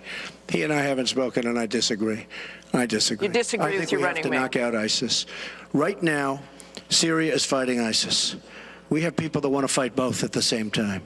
But Syria is no longer Syria. Syria is Russia, and it's Iran, who she made strong, and Kerry and Obama made into a very powerful nation and a very rich nation very, very quickly, very, very quickly. I believe we have to get ISIS. We have to worry about ISIS before we can get too much more involved. She had a chance to do something with Syria. They had a chance, and that was the line. What do you think And will she happen if Aleppo falls? I think Aleppo is a disaster humanitarian-wise. What do you think will It is a happen if it falls? I think that it basically has fallen, okay? It basically has fallen. Let me tell you something. You take a look at Mosul. The biggest problem I have with the stupidity of our foreign policy. We have Mosul. They think a lot of the ISIS leaders are in Mosul. So we have announcements coming out of Washington and coming out of Iraq. We will be attacking Mosul Mosul in 3 weeks or 4 weeks. Well, all of these bad leaders from ISIS are leaving Mosul. Why can't they do it quietly? Why can't they do the attack, make it a sneak attack, and after the attack is made, inform the American public that we've knocked out the leaders, we've had a tremendous success. People leave. Why do they have to say we're going to be attacking Mosul within the next 4 to 6 weeks, which is what they're saying? How stupid is our country? There are sometimes reasons the military does that. Psychological I can't warfare. think of any. I can't think of any. It and I'm might pretty be good to at it. help We have get General civilians Flynn, out. And we have, look, I have 200 generals and admirals who endorse me. I have 21 Congressional Medal of Honor recipients who endorse me. We talk about it all the time. They understand. Why can't they do something secretively where they go in and they knock out the leadership? Why would these people stay there? I've been reading now for weeks. Tell me what your strategy I've been reading now is. for weeks about Mosul, that it's the harbor of where, between Raqqa and Mosul. This is where they think the ISIS leaders are. Why would they be staying? They're not staying there anymore. They're gone.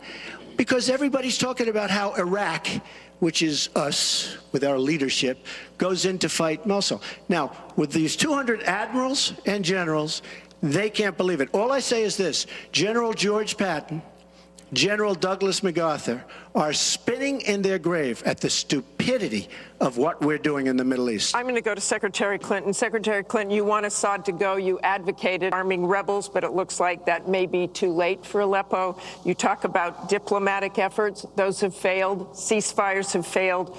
Would you introduce the threat of U.S. military force beyond a no-fly zone against the Assad regime to back up diplomacy? I would not use American ground forces in Syria. I think that would be a very serious mistake. I don't think American troops should be holding territory, which is what they would have to do as an occupying force. I don't think that is a smart strategy. I do think the use of special forces, which we're using, the use of enablers and trainers in Iraq, which has had some positive effects, are very much in our interests. And so I do support what is happening. But what would you do differently than President Obama is doing? Martha, I hope that by the time I hope by the time I am president, that we will have pushed ISIS out of Iraq. I do think that there is a good chance that we can take Mosul. Donald says he knows more about ISIS than the generals. No, he doesn't. There are a lot of very important planning going on, and some of it is to signal to the Sunnis in the area, as well as Kurdish Peshmerga fighters, that we all need to be in this, and that takes a lot of planning and preparation.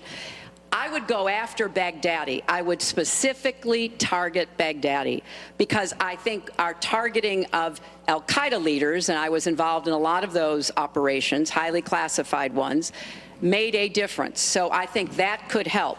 I would also consider arming the Kurds. The Kurds have been our best partners in Syria as well as Iraq.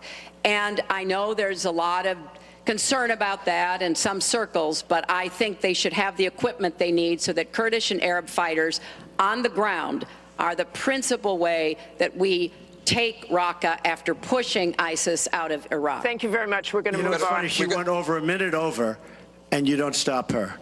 When I go 1 second over, it's like you a had big deal. many answers. It's really very interesting. We've got a question over here from James Carter. Mr. Carter?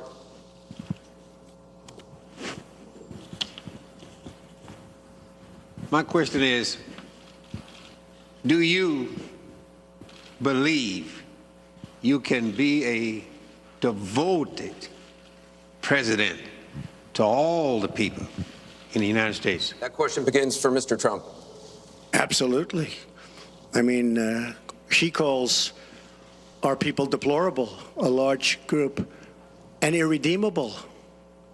I will be a president for all of our people, and I'll be a president that will turn our inner cities around and will give strength to people and will give economics to people and will bring jobs back, because NAFTA, signed by her husband, is perhaps the greatest disaster trade deal in the history of the world, not in this country. It stripped us of manufacturing jobs. We lost our jobs. We lost our money. We lost our plants. It is a disaster. And now she wants to sign TPP, even though she says now she's for it. She called it the gold standard. And by the way, at the last debate, she lied, because it turned out that she did say the gold standard, and she said she didn't say it. They actually said that she lied. Okay, and she lied, but she's lied about a lot of things. I would be a president for all of the people, African Americans, the inner cities. Devastating what's happening to our inner cities. She's been talking about it for years. As usual, she talks about it, nothing happens. She doesn't get it done. Same with the Latino Americans, the Hispanic Americans, the same exact thing. They talk, they don't get it done. You go into the inner cities and you see it's 45% poverty. African Americans now, 45% poverty in the inner cities. The education is a disaster. Jobs are essentially non-existent. I mean, it's, you know, and I've been saying at big speeches where I have 20 and 30,000 people, what do you have to lose? It can't get any worse. And she's been talking about the inner cities for 25 years. Nothing's going to ever happen. Let me tell you, if she's president of the United States, nothing's going to happen. It's just going to be talk. And all of her friends, the taxes we were talking about, and I would just get it by osmosis. She's not doing any me favors. But by doing all the others favors, she's doing me favors. Mr. Trump, thank you. But I will tell you, she's all talk. It doesn't get done. All you have to do is take a look at her Senate run. Take a look at upstate New York. Your 2 minutes is up. Secretary Clinton, it turned out 2 to be a minutes. disaster. You have 2 minutes, Secretary Clinton. Well, 67% of the people voted to reelect me when I ran for my second term, and I was very proud and very humbled by that. Mr. Carter, I have tried my entire life to do what I can to support children and families. You know, right out of law school, I went to work for the Children's Defense Fund, and Donald talks a lot about, you know, the 30 years I've been in public service. I'm proud of that.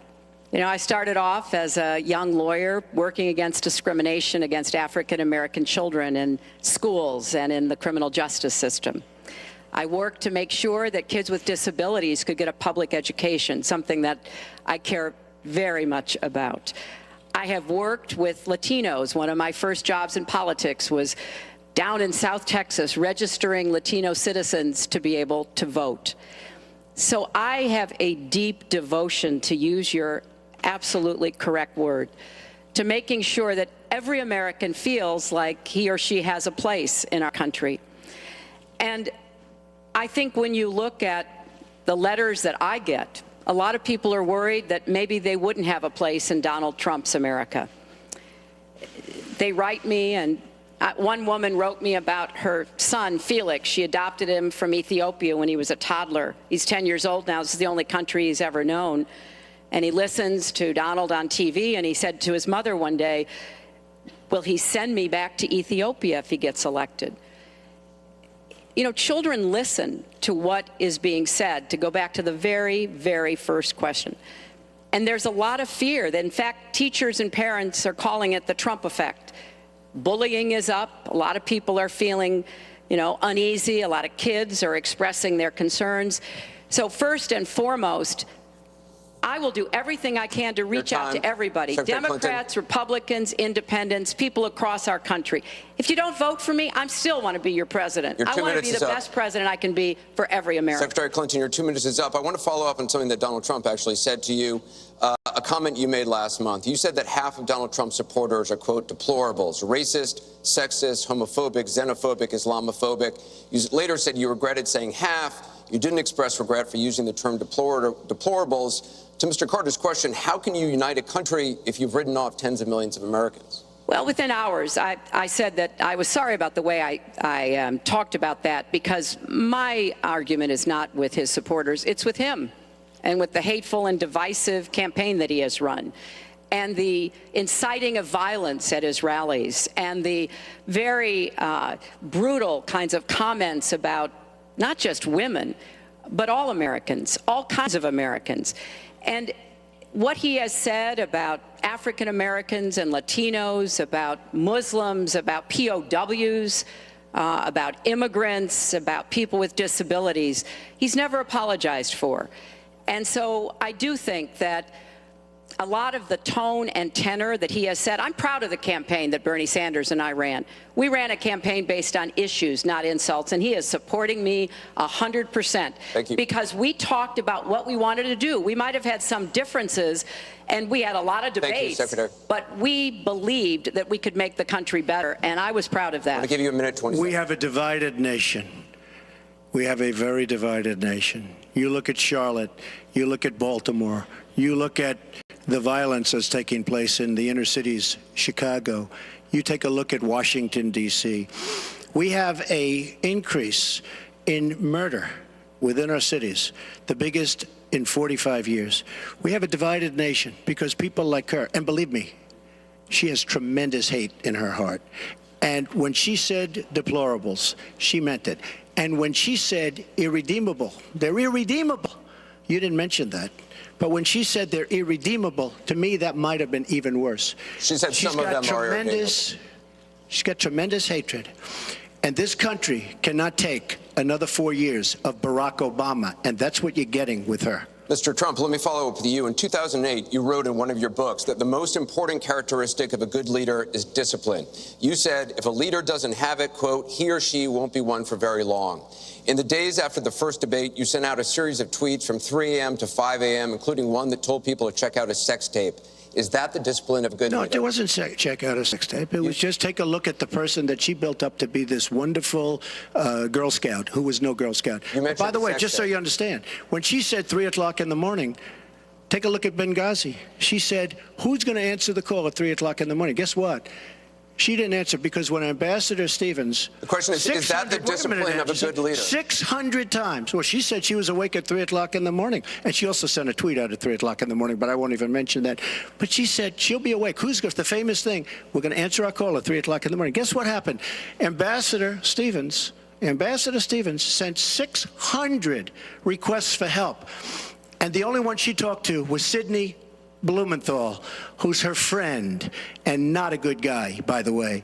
So, you know, she shouldn't be talking about that. Now, tweeting happens to be a modern day form of communication. I mean, you can like it or not like it. I have, between Facebook and Twitter, I have almost 25 million people. It's a very effective way of communication. So you can put it down, but it is a very effective form of communication. I'm not unproud of it, to be honest with you. Secretary Clinton, does Mr. Trump have the discipline to be a good leader? No. I'm shocked to hear that. Well, it's not only my opinion, it's the opinion of many others, national security experts, Republicans, former Republican members of Congress. But it's in part because those of us who have had the great privilege of seeing this job up close and know how difficult it is, and it's not just because I watched my husband take a $300 billion deficit and turn it into a $200 billion surplus, and 23 million new jobs were created, and incomes went up for everybody. Everybody. African-American incomes went up 33%. And it's not just because I worked with George W. Bush after 9/11. And I was very proud that when I told him what the city needed, what we needed to recover, he said, you've got it, and he never wavered. He stuck with me. And I have worked, and I admire President Obama. He inherited the worst financial crisis since the Great Depression. That was a terrible time for our country. We have to move along. 9 million people lost their jobs, 5 million homes were lost, Secretary and Clinton, we're $13 moving trillion on. in family wealth was wiped out. We are back on the right track. He would send us back into recession with his tax plans. Secretary Clinton, we are moving to an audience question. We're almost out of time. We have another. Mr. Trump, we're moving to an audience question. It is our country Mr. Trump, has the Secretary slowest growth, Clinton, we and want to get jobs to are a the disaster. audience. Thank you very much, both of you. We have another audience question. Beth Miller has a question for both candidates. Good evening. Perhaps the most important aspect of this election is the Supreme Court justice. What would you prioritize as the most important aspect of selecting a Supreme Court justice? We begin with your 2 minutes, Secretary Clinton. Thank you. Well, you're right. This is one of the most important issues in this election. I I want to appoint Supreme Court justices who understand the way the world really works, who have real-life experience, who have not just been in a big law firm and maybe clerked for a judge and then gotten on the bench, but maybe they tried some more cases. They actually understand what people are up against, because I think the current court has gone in the wrong direction.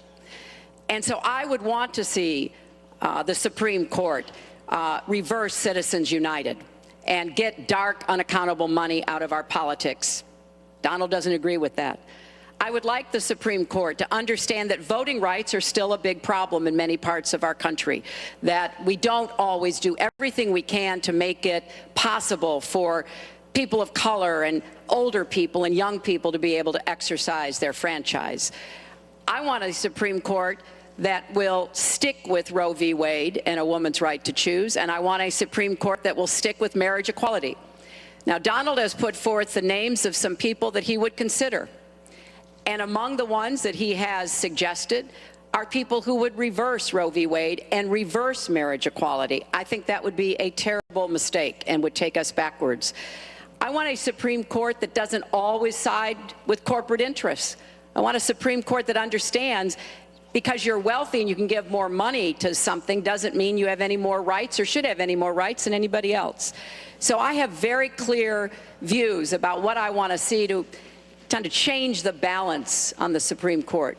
And I regret deeply that the Senate has not done its job, and they have not permitted a vote on the person that President Obama, a highly qualified person, they've not given him a vote to be able to have the full complement of 9 Supreme Court justices. I think that was a dereliction of duty. I hope that they will see their way to doing it, but if I am so fortunate enough as to be president, I will immediately move to make sure that we fill that. We have 9 Thank justices you, Secretary and they get to work on behalf of our people. Thank you. You're out of time, Mr. Trump. Justice Scalia, great judge, died recently, and we have a vacancy. I am looking to appoint judges very much in the mold of Justice Scalia. I'm looking for judges, and I've actually picked 20 of them so that people would see, highly respected, highly thought of, and actually very beautifully reviewed by just about everybody, but people that will respect the Constitution of the United States. And I think that this is so important. Also, the Second Amendment, which is totally under siege by people like Hillary Clinton. They'll respect the Second Amendment and what it stands for, what it represents. So important to me. Now, Hillary mentioned something about contributions, just so you understand. So I will have in my race more than $100 million put in of my money, meaning I'm not taking all of this big money from all of these different corporations like she's doing. What I ask is this. So I'm putting in more than, by the time it's finished, I'll have more than $100 million invested. Pretty much self-funding mine. We're raising money for the Republican Party, and we're doing tremendously on the small donation, $61 average or so. I asked Hillary, why doesn't she made $250 million by being in office? She used the power of her office to make a lot of money. Why isn't she funding, not for $100 million, but why don't you put 10 or 20 or 25 or $30 million into your own campaign? It's $30 million less for special interests that will tell you exactly what to do. And it would really, I think, be a nice sign to the American public. Why aren't you putting some money in? You have a lot of it. You've made a lot of it because of the fact that you've been in office. You made a lot of it while you were Secretary of State, actually. So why aren't you putting money into your own campaign? I'm just curious. Well, thank you very much. Thank you. We're going to get on to one more question. But the question was about the Supreme Court, and I just want to quickly say, very quickly, I respect the Second Amendment, but I believe there should be comprehensive background checks, and we should close the gun show loophole and close the online loophole. We have one more question, as many Mrs. lives Clinton. as we possibly can. We have one more question from Ken Bone about energy policy. Ken? What steps will your energy policy take to meet our energy needs while at the same time remaining environmentally friendly and minimizing job loss for fossil power plant workers? Mr. Trump, 2 minutes. Absolutely. I think it's such a great question because energy is under siege by the Obama administration, under absolute siege.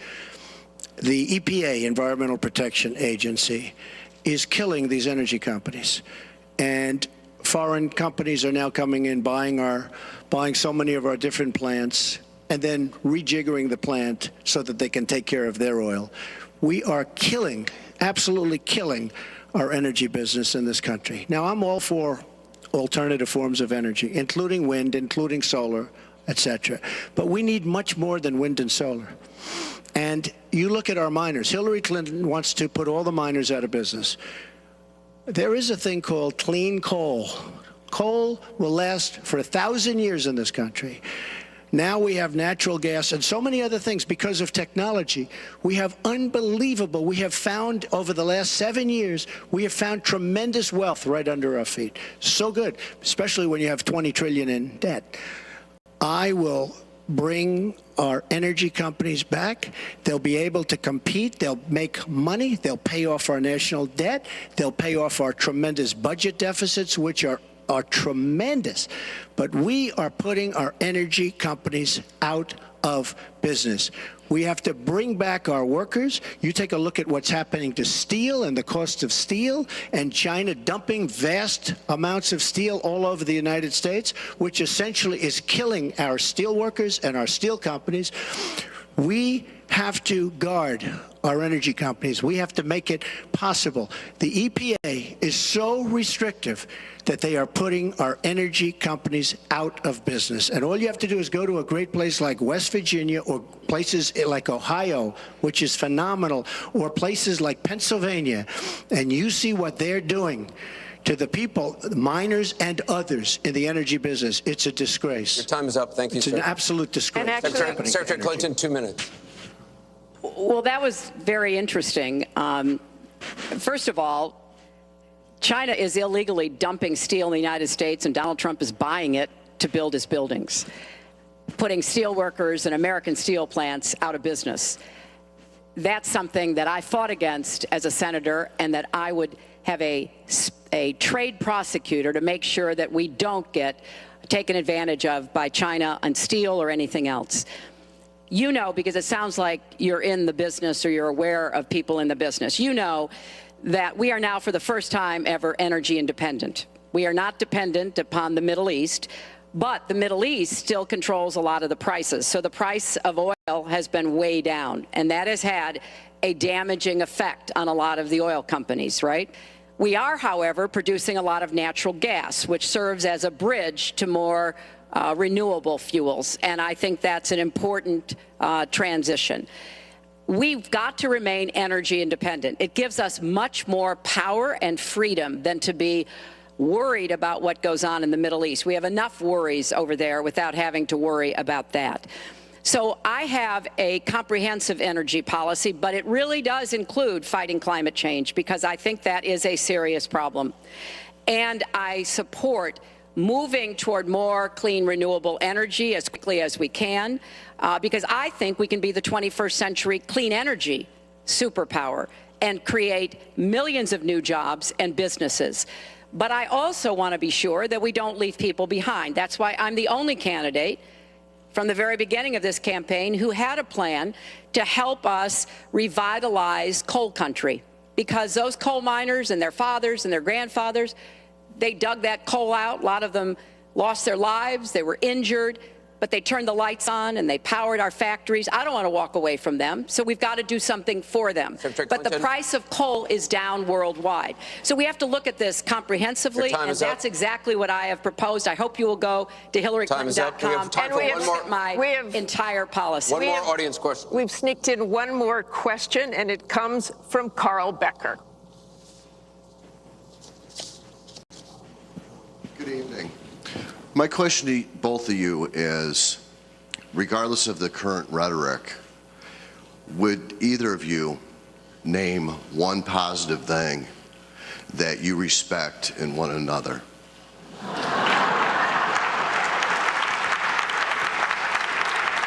Mr. Trump, would you like to go first? Well, I certainly will, because I think that's a very fair and important question. Look, I respect his children. His children are incredibly able and devoted And I think that says a lot about Donald. I don't agree with nearly anything else he says or does, but I do respect that. And I think that is something that as a mother and a grandmother, very important to me. So I believe that this election has become in part so conflict-oriented, so intense, because there's a lot at stake. This is not an ordinary time, and this is not an ordinary election. We are going to be choosing a president who will set policy for not just 4 or 8 years, but because of some of the important decisions we have to make here at home and around the world, from the Supreme Court to energy and so much else. And so there is a lot at stake. It's one of the most consequential elections that we've had. And that's why I've tried to put forth specific policies and plans, trying to get it off of the personal and put it on to what it is I want to do as president. And that's why I hope people will check on that for themselves so that they can see that, yes, I've spent 30 years, actually maybe a little more, working to help kids and families, and I want to take all that experience to the White House and do that every single day. Mr. Trump. Well, I consider her statement about my children to be a very nice compliment. I don't know if it was meant to be a compliment, but it is a great. I'm very proud of my children, and they've done a wonderful job, and they've been wonderful, wonderful kids. So I consider that a compliment. I will say this about Hillary. She doesn't quit. She doesn't give up. I respect that. I tell it like it is. She's a fighter. I disagree with much of what she's fighting for.